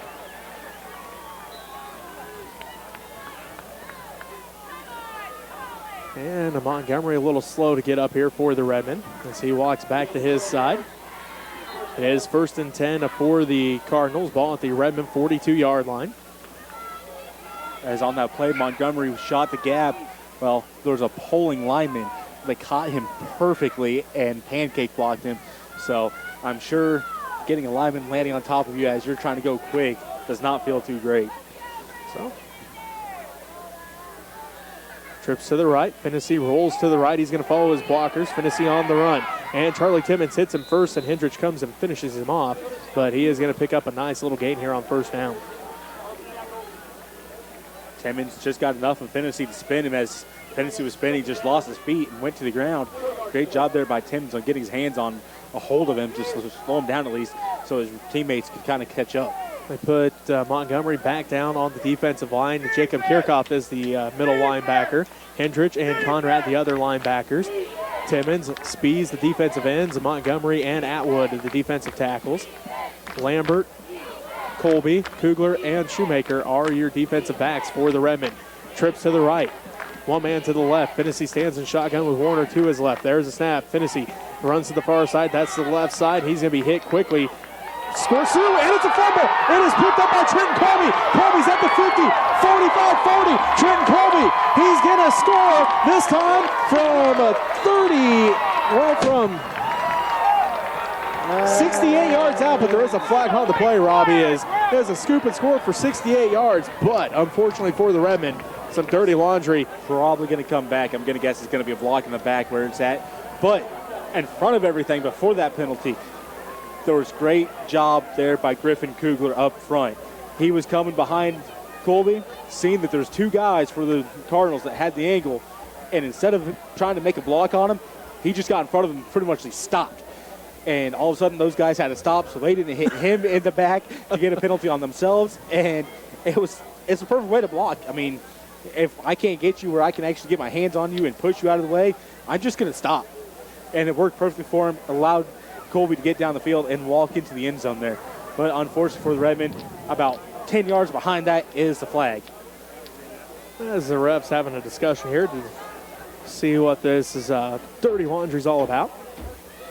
It is unsportsmanlike on the Cardinals. Well, that helps out the Redmen. That helps out. That means it's called a 68-yard scoop and score for Trenton Colby.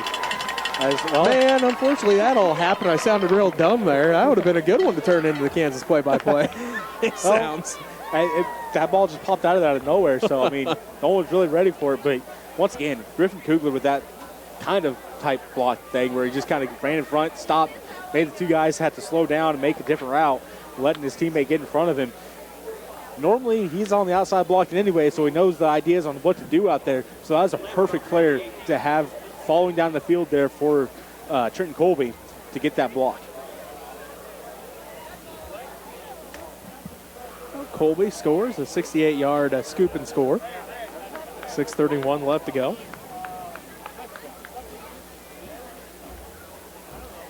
And the Redmen come out to kick the extra point as they now lead 27-7 with 6:31 left to go in this third quarter.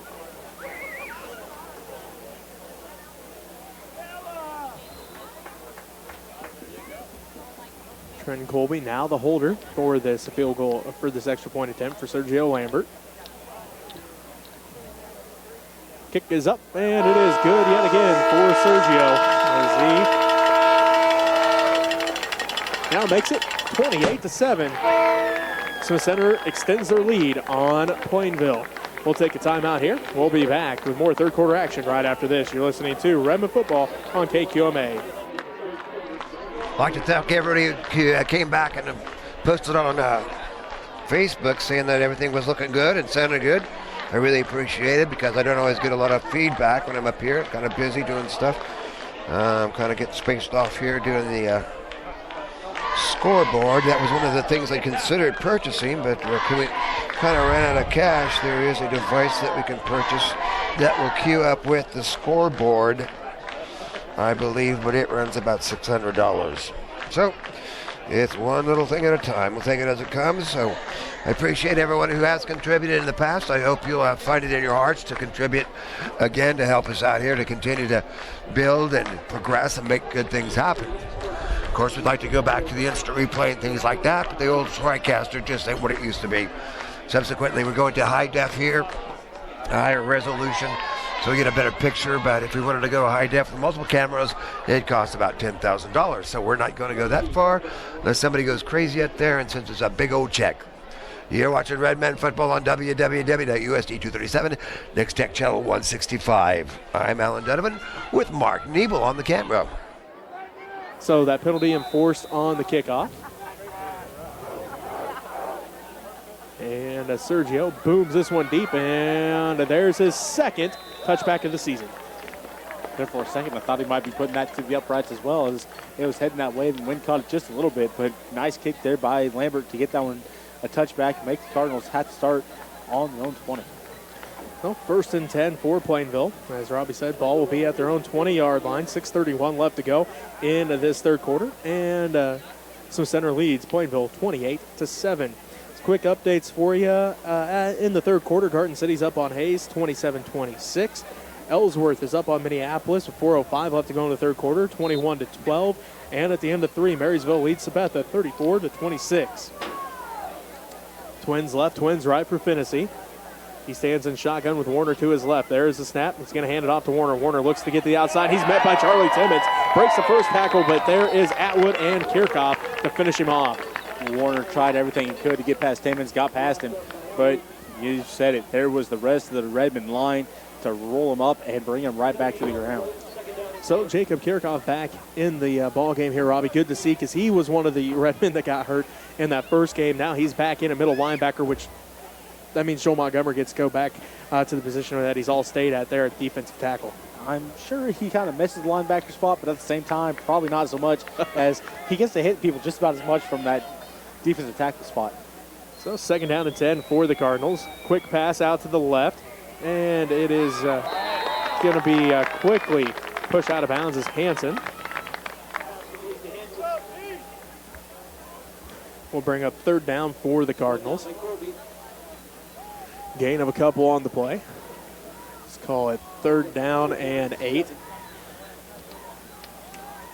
Long 7, short 8 here for the Cardinals. 5:20 left to go in this third quarter. 5:20 and counting. Smith Center leads Plainville 28-7. Looks like Finney sends a Bryn to the left. Crow, but Crawford and Hansen to the right. Warner stands to the right of Finney in shotgun. 3rd down for the Cardinals.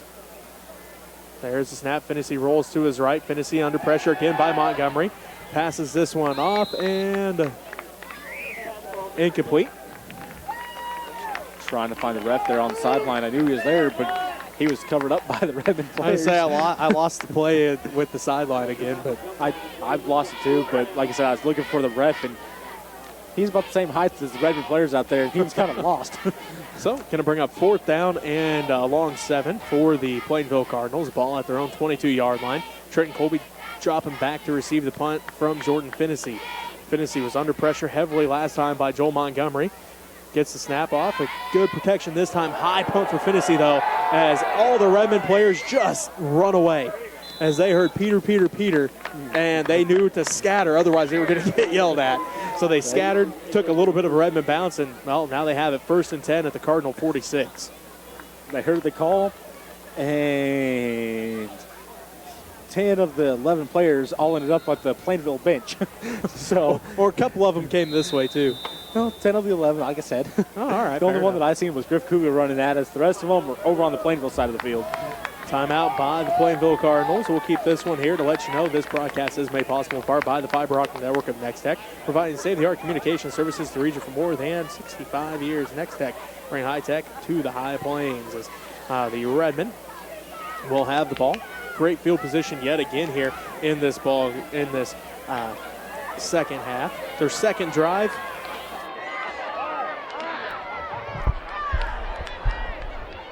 back. So great field position here for the offense because of how well the defense has been playing. And, you know, that's something they kind of missed there in that first half. The Cardinals able to move the ball very well in that first half. The Redmen defense stiffened up here in the second half, able to kind of get some good field position from it. And that's what they've kind of been looking for, is that defense to stiffen up. They had that bend but don't break mentality, and it's worked here so far in the second half. Quick update for you. At the end of 3, La Crosse leads Ellis 34-14. So the Leopards up on the Railroaders in that one, as they'll play twice this year. They play this one, and then they play again in districts later on. That's kind of a weird schedule, but, you know, I guess it works. And another one update here from the Thunder Ridge Northern Valley game. 48-12, Thunder Ridge up. 4 minutes left in the third quarter. 4:49 left to go in the third quarter of this one. Smith Center leads Plainville 28-7 here at Hubbard Stadium. The Redmen go right to left on your radio dial. There's a snap. They hand this one off to Hendrich. Hendrich breaks the first tackle in the backfield. Hendrich dragging a Plainville player for the first down and more, as it was Ethan Hamilton, the Cardinal, that got to go for a little bit of a ride. Well, those jerseys are supposed to be skin-tight jerseys. Hendricks just made his another size bigger with that drag, as, well, the Cardinal defender there had all jersey, feet, heels planted in the ground and just getting drugged. So 1st and 10 from the Cardinal 35-yard line for the Redmen. There's the snap. They hand this one off to Hendrich again. He cuts through the hole. Hendrich dragging another Plainville defender, as this time it's Hamilton again, as Hamilton gets drugged for a couple more yards this time, all the way up to the looks like the 25-yard line. Hamilton's reading that perfectly, getting Hendricks that time, got him around his waist instead of the back of the jersey, able to kind of corral him and roll him around and get him down. Otherwise, he might have got drugged again. So 2nd down and about 2 for the Redmen. There's a snap. They hand this one off to Hendrich again. He cuts back in the middle. Hendrich still on his feet, breaks the first 2 tackles, and Hovis finally rides him down at about the 10-yard line. What great running here from Nate Hendrich in the third quarter. Well, that's something they've really kind of been baiting, is that fullback. They've been faking. Finally, they're giving it to him, and he's taking full advantage of it here.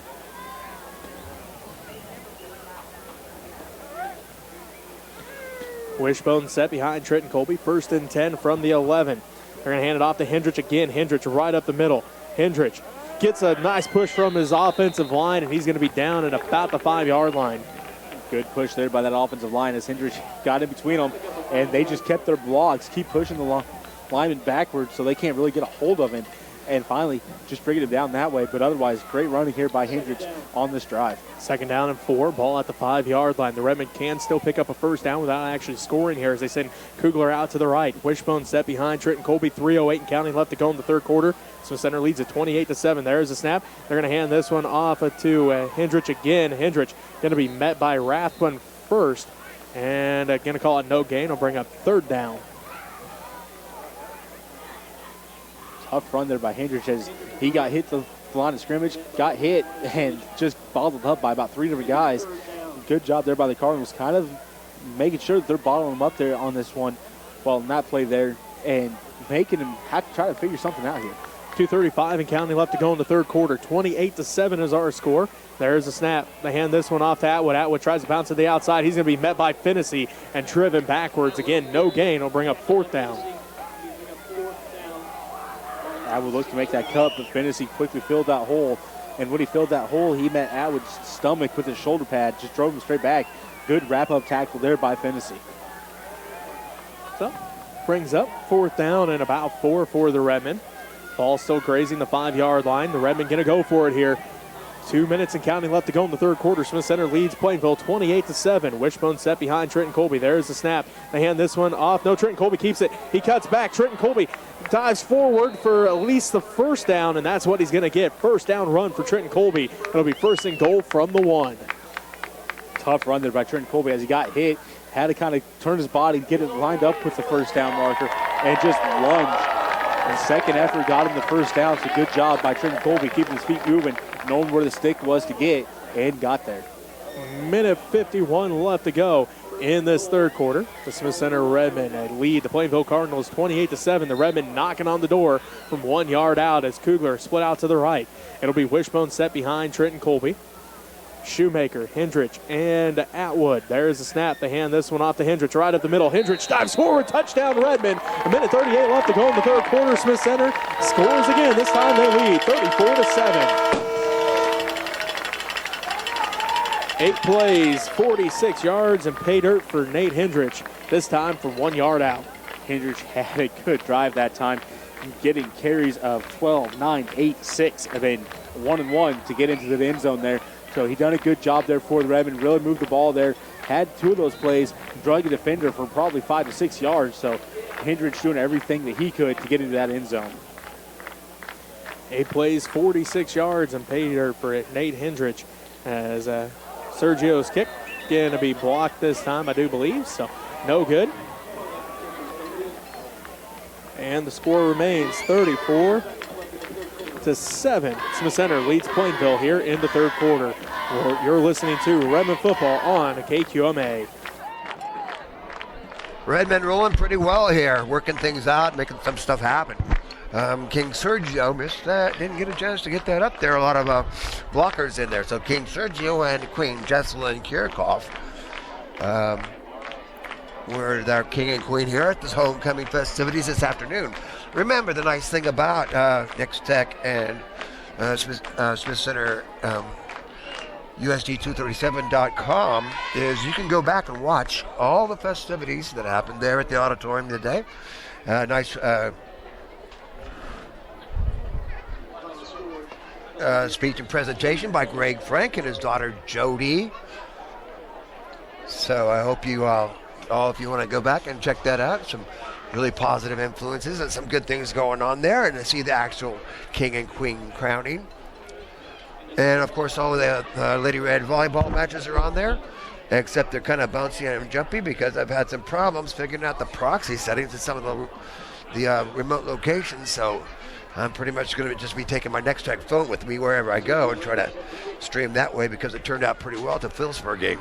I, for some reason, forgot it when I went down to Hayes, so sorry about that. I'll try to rebuild that later. It takes about 6 hours to do one rebuild. So here we go, Redmen back in action.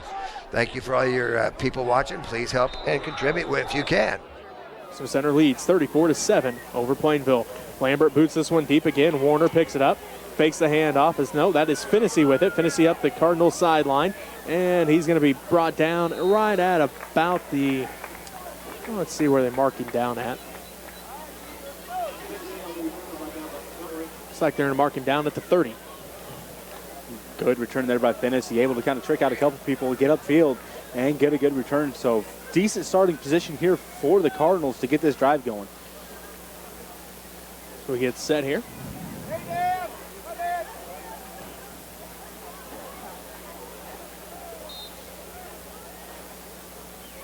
They send trips to the right, one man to the left. Finney in shotgun with Warner to his right. There's a snap, and the handoff to Warner. Warner waits patiently, finds a hole, and picks up a nice gain on first down. That was a good wait there by Warner. Let things develop in front of him, as it was kind of a slow developing play for the lineman up front. But once it developed, he had a nice gap to get through, and getting 6 yards on that play. Gain of 6 on the play, 2nd down and 4. Ball at the Cardinal 36-yard line. 1:05 and counting left to go in the third quarter. So Center leads Plainville 34-7. Krob, Crawford, and Hanson to the right. Brin to the left. Warner stands to the right of Finney in shotgun. There's a snap. Finney rolls to his right. Looking now, pitches it at the last second, and he's going to be brought down by Trenton Colby as Warner maybe a yard on the play.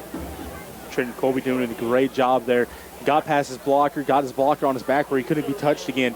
Making the right play on Warner, going to his legs, wrapping him up, and pulling him down. Like I said, maybe for a gain of 1.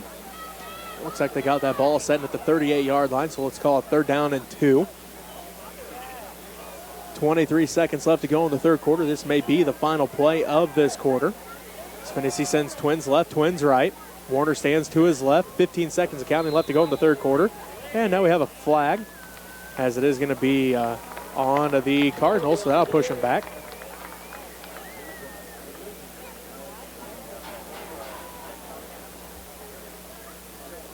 So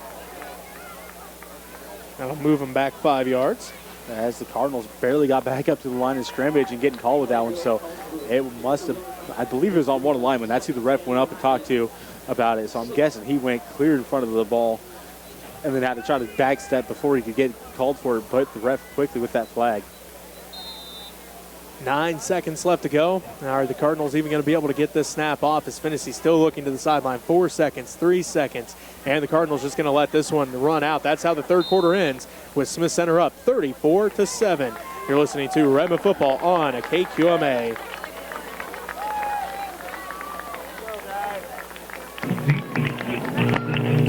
Okay.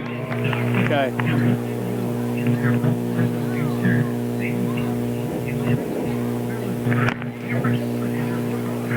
ID in here with us.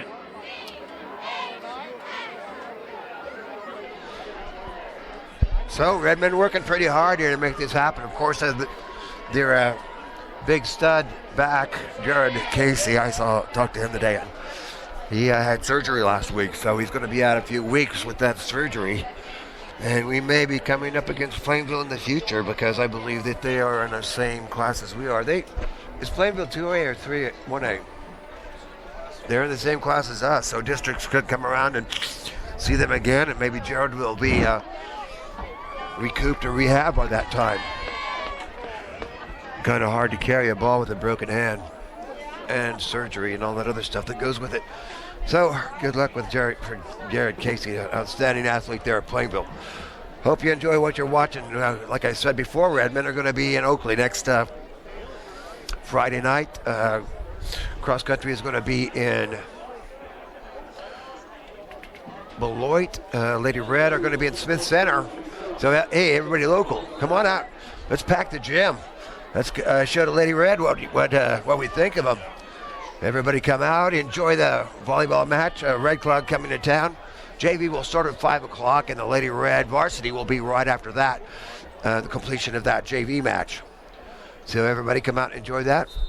You're watching Redmen football on WWWSD 237, Next Tech Channel 165. To the left, one man to the right. Warner stands to his right. Pump fake. Kirikoff buries Finney, but Crawford able to pick up the ball as he's all the way up, and Kugler just is a touchdown saving tackle, but not until Crawford picks up a huge gain as Finney standing in the pocket strong. Kirikoff burying down on him. Kirikoff just getting there a half step too late as Finney got the pass off to Crawford. Crawford showing his speed, picks up a huge gain all the way down to the Redmen 22-yard line. So 1st and 10 for the Plainville Cardinals in Redmen territory. Ball at the Redmen 22-yard line. Trips to the left, one man to the right. Finney has Warner standing to his right, and now a whistle.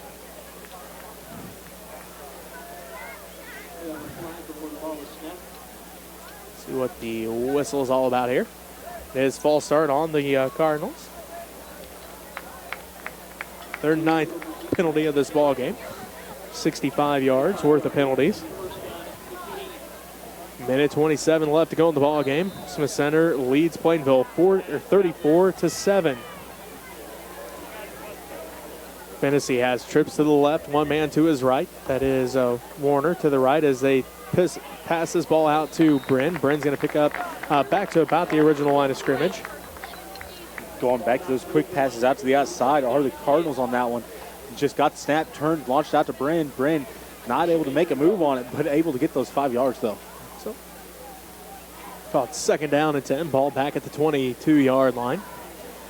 Plainville looks to the sideline. Just under 11 minutes and counting left to play in this ball game. Smith Center leads Plainville 34-7. And let's see, it looks like Krob and Hansen to the left. Crawford and Bryn to the right. Warner stands to the left of Finney in shotgun. There's the snap. Finney looks left, looks right. He's under pressure again by Montgomery. And he finally gets the pass off, and it's picked off. The Smith Center Redmen pick off the football as it is the big man. It's Charlie Timmons. He dropped into coverage, and Timmons comes away with the interception. Nice job there by the Redmen, dialing up a little bit something different out there for the Cardinals that they probably haven't seen yet on this game. Dropping Charlie back into coverage. Perfect timing. Ball went right to his chest. easy play for Charlie to pick up. He's like, hey, coach, INT. put me a tight end. I can catch it. Coach is probably going, no, you're staying right where you're at. But, Coach, I caught the ball. He's trying to make his case. He's trying to get a little action out there on the outside instead of having to play left tackle and block everybody. Maybe trying to, but I don't think the coach is going to let him go out for a pass. All right, fine. I'd be all for seeing that, but I don't think it's going to happen. So 1st and 10 for the Redmen. Ball will be at the Plainville 20-yard line. 10:31 left to go in this ball game. The Smith Center Redmen lead 34-7 over the Plainville Cardinals. Here was a great one for you, Robbie. The K-Preps game of the week. Number 4 Madison wins by 10 over Maranatha Academy, 68-58. So good one there in the K-Preps game of the week. That was a track meet game. Up and down the field they go. It's 8-man football. There's no defense. It's just who can ever score the fastest. Who can outrun who? Yeah, exactly. There's not really close games. It's either you get blown out or you don't. As we see Joel Montgomery standing on the sideline, Trenton Colby standing on the sideline, so we'll get you some different players in here. As it looks like Griffin Kugler going to be the quarterback now. Sergio Lambert is the wide receiver, and Hairsnape is now moved into center, and Nolan Lehman is the tight end. As it will be 1st and 10 for the Redmen. Ball at the Plainville 20-yard line. So, Griffin Kugler gets his first snaps at quarterback this season. Waits a snap from Hairsnape. There it is. They go off the left side. This time with Atwood. Atwood stumbles through the first couple tackles. Atwood's off to the races. He's at the 50. Atwood's pulling away at the 40. He's still pulling away at the 30. Atwood's going to score from 80 yards out. 10-19 left to go in this ballgame. And Jaden Atwood busts another big one, this time from 80 yards out to put the Smith Center Redmen up 40-7. Well, he was a ways off of his season or his game average there. Not so much anymore, as he was only at 34 yards. So that was a big play for Jaden Atwood, getting on the board again from 80. His linemen doing exactly what they needed to do there, jumping him up to 114 yards here in this game. I believe that'll put him on both sides of the ball for Cardinals and Redmen as the leading rusher here in the game. So that was a big run for Jaden Atwood to get closer to that average for him. Joel Montgomery had to find his helmet real quick to get back in there to be on this extra point kick, as it is Adson Day in there to kick the extra point this time. So, Day gonna get set to kick the extra point. 13 seconds is what it took for Jaden Atwood to run those 80 yards. The white hat is pointing at something.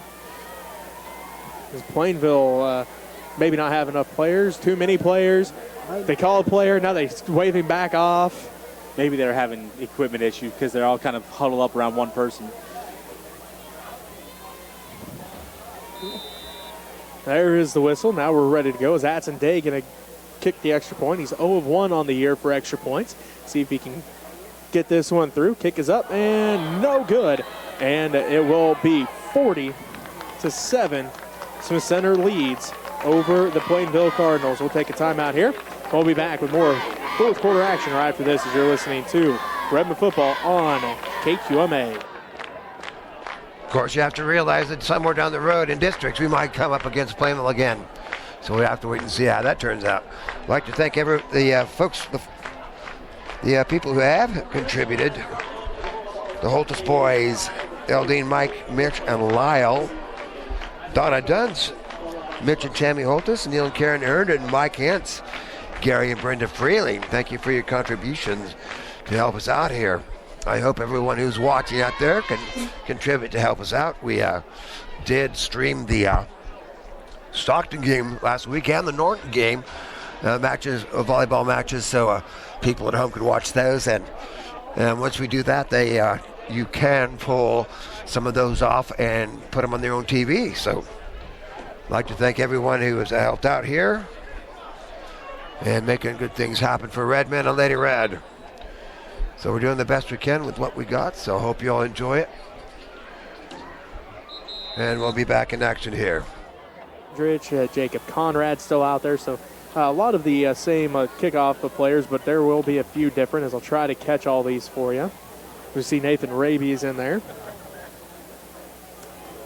Let's see, who else can we pick out of there? They're all standing in a huddle right now. It's hard to see them all.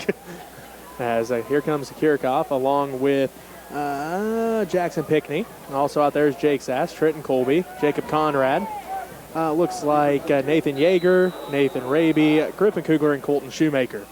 As Lambert will kick this ball away, left to right on your radio dial, booms this one deep, and it is going to be Finney with it, fakes the handoff. Finney goes back to the Cardinals sideline, and he's going to be buried quickly by Nathan Yeager and Nathan Raby.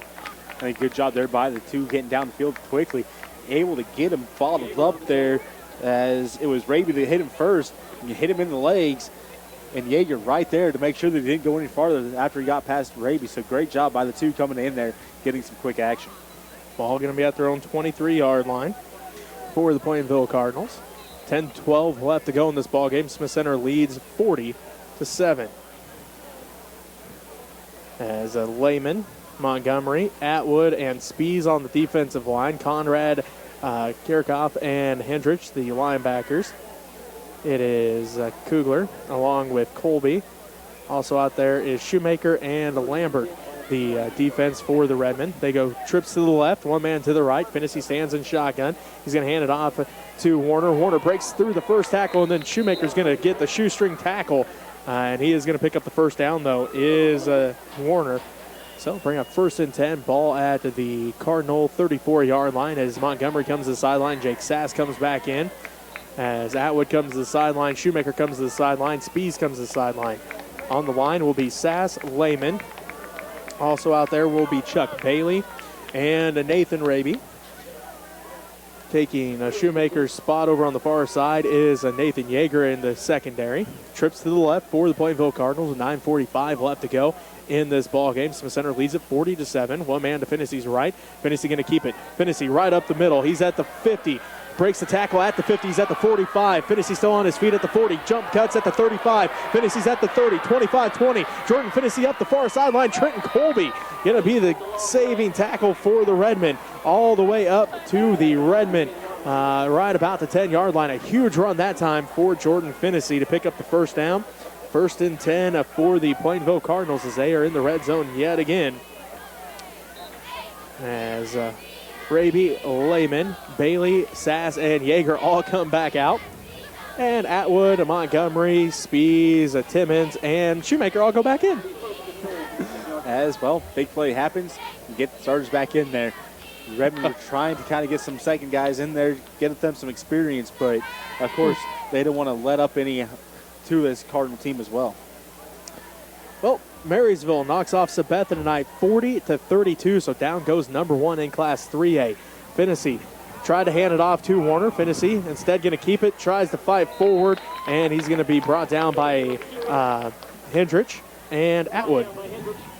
Good play there by Hendricks and Atwood, bottling up Finney, just kind of using each other, making it may happen cut between them, and it just pinched him in the middle and bringing him down.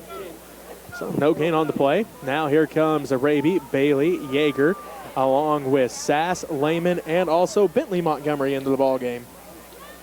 Oh, here's another update for you. Beloit knocks off Colby tonight, 21-20. So the Trojans knocking off the Eagles as Colby was undefeated. So quick update there for you. We have 8:10 and counting left to go in our ball game. Smith Center leads Plainville 40-7. Warner cuts back, dives forward, and he is going to be just short of that end zone.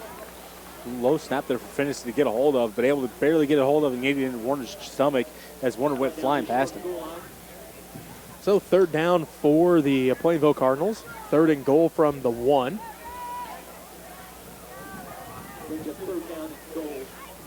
Third and goal from the 1.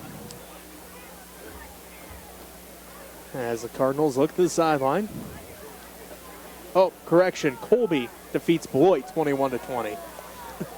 So it is Finney with trips to his left. One man to his right. Finney rolls to his right, looking to keep it. Dives forward, powers forward, and Finney's going to get in from the 1-yard out. Touchdown for Plainville with 7:20 left to go in this ball game. Finney looked like he was about to dive and just put his body out there. all of a sudden just stood up and lowered his shoulder and delivered a big hit. So Jordan Finnessy gets on the board here. His first touchdown of the ball game. That was so Crow gets set to kick. A 5-play drive.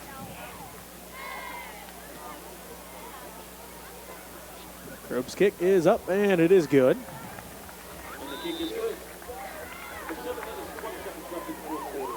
That makes it 40-14. Smith Center leads Plainville. We'll take a timeout. We'll be back with more fourth quarter action right after this.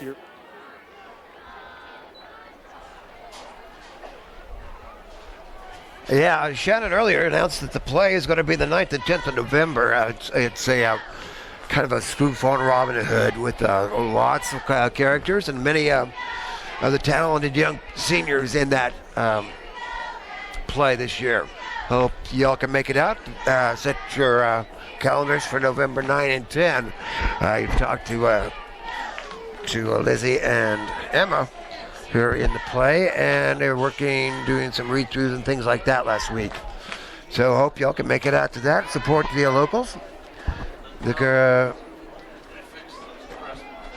Of course, if you like what you're watching, you can help us out. We got football, and we got the volleyball, and subsequently we will have the Christmas programs.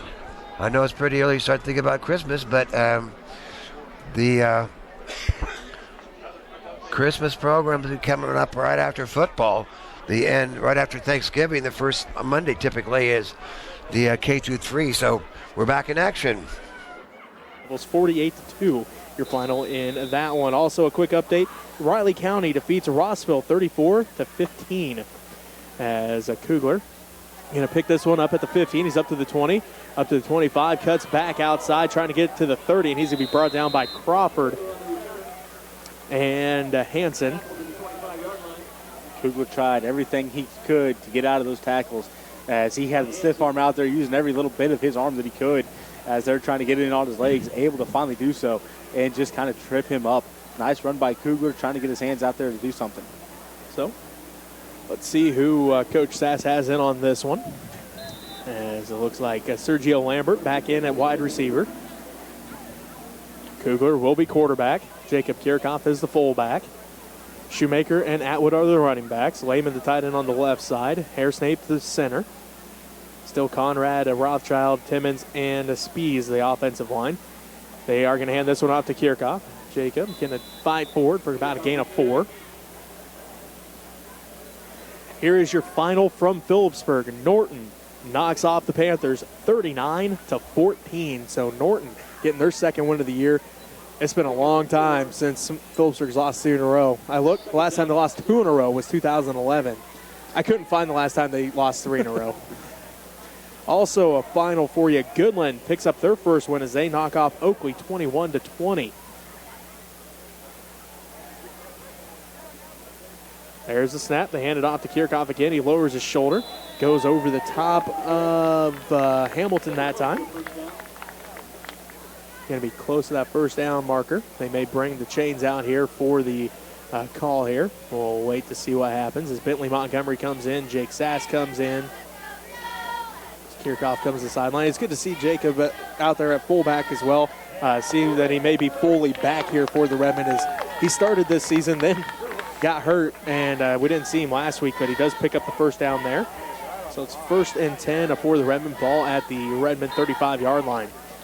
As it is Yeager to the right, Kugler the quarterback, Sass the fullback with Lambert and Bentley Montgomery. They're going to hand this one off to Sass off the left side. Sass lowers the shoulder, dives forward across the 40 up to about the 43. Good run there by Sass, getting through the line of scrimmage, keeping his head low, keeping the ball covered up, and getting through, getting tripped up, and gaining some extra yards from that trip. 2nd down and 3, ball at the 42-yard line. 6 minutes left to go in the ball game. Smith Center leads Plainville 40-14. Another update for you. Ellsworth knocks off Minneapolis 21-12. Pickney split out to the right. Kugler the quarterback. Sass the fullback. Sergio Lambert and Bentley Montgomery, the running backs. Kickoff, the tight end on the left side. There's a snap from Harris Snape. Delayed handoff to Sergio Lambert right up the middle. Sergio picks up the first down and spins forward up to close to midfield. So it's going to bring up 1st and 10 from the Redmen 49-yard line. 5:34 left to go in this ball game. Smith Center leads it 40-14 as Nathan Yeager comes into the ball game. We'll see who's in at left tackles. I see Charlie Timmons on the sideline now. Left tackle looks like it is Tice McKenzie. So McKenzie in at left tackle again. Kierkoff, the tight end on the left side with Sass, Montgomery, and Lambert, the running backs behind Griffin Kugler. They hand it off to Sass again. Sass right up the middle as, Bentley Montgomery got the carry and he was buried in the backfield. So Montgomery goes backwards. 2nd down and long here, 2nd down and 15. I was completely faked out that time. It was a good fake. I was following the fullback, and I'm like, wait a second. I don't think he has it. And Bentley Montgomery, as soon as he got the handoff, got popped. So tough run there for Montgomery. Not a lot going for him, though, unfortunately, as that was his first carry that I know of the year. So, again, 2nd down and about 15 for the Redmen. Ball at their own 44-yard line. Kugler awaits the snap from Harris Snape, goes with a hard count. Plainville doing a nice job. There's a snap. This time they do hand it off to Sass. Sass dives forward, back up to midfield. Sass keeping his head low, going through the line of scrimmage, protecting the ball, doing a good job going through that middle. Able to kind of get tripped up once again as Sass getting past that first area of those linemen and almost into that second area before he gets hit. 3rd down and 9 from the 50-yard line for the Redmen.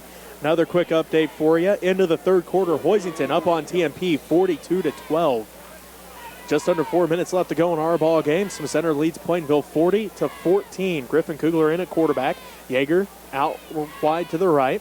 There's a snap from Harris Snape. They hand it off to Lambert off the left side. Sergio squirts forward across the midfield to the Plainville 44-yard line. We'll bring up 4th down, and let's call it 2.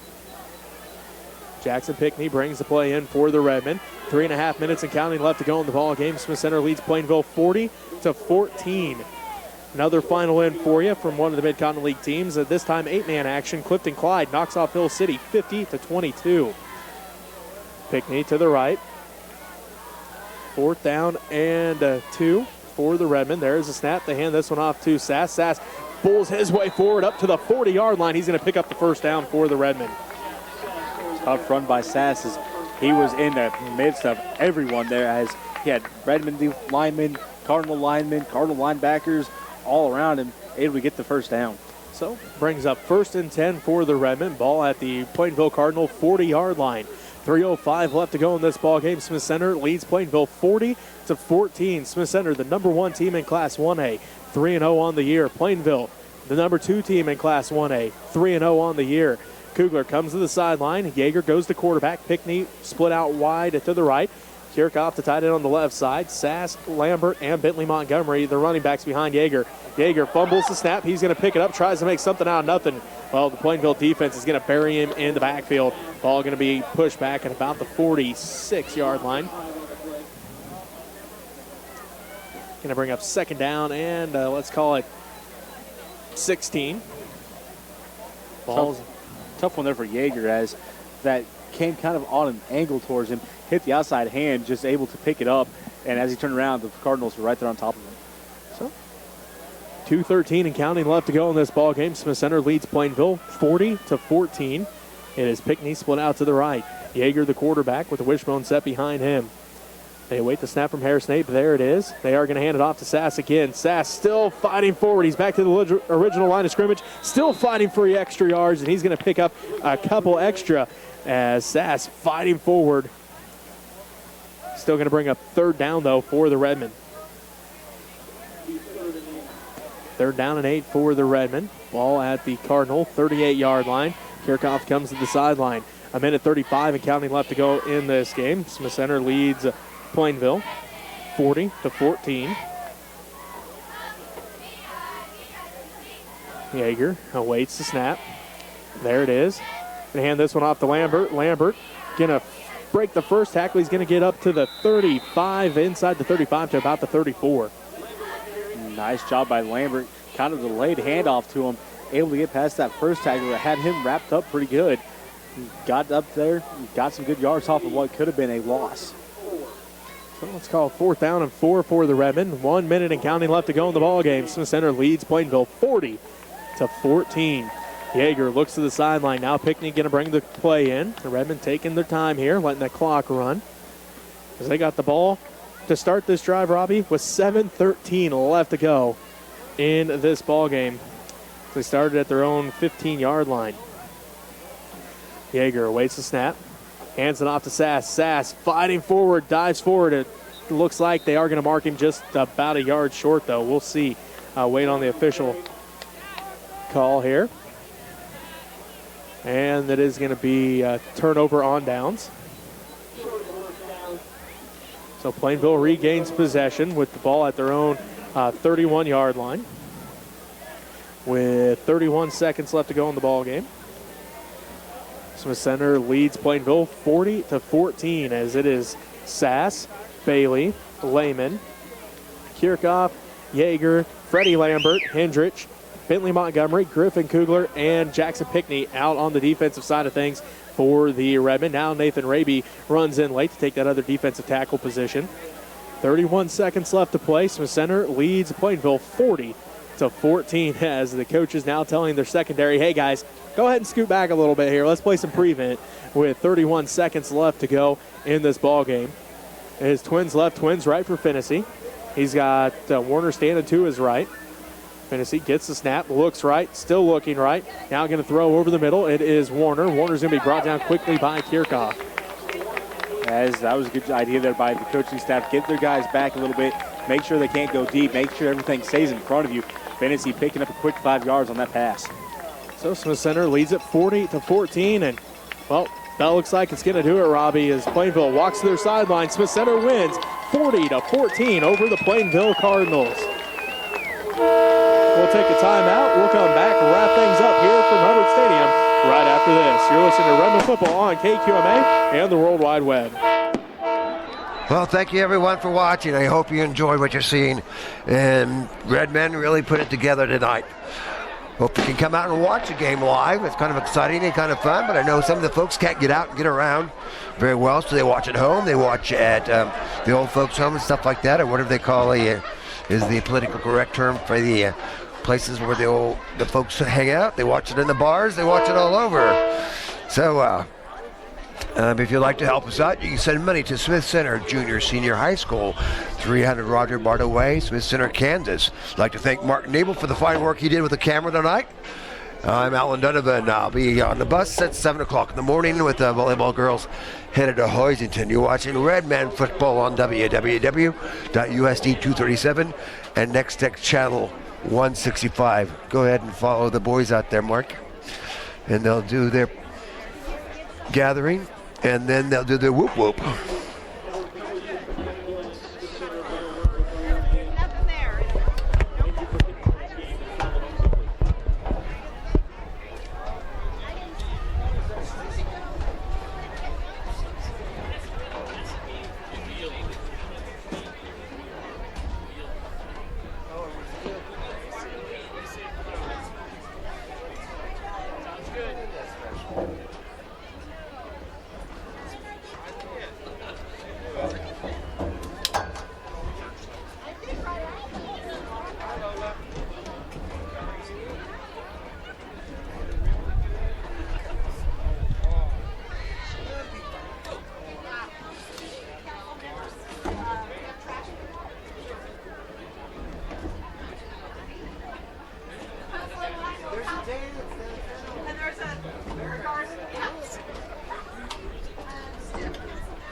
Go ahead and hit both buttons.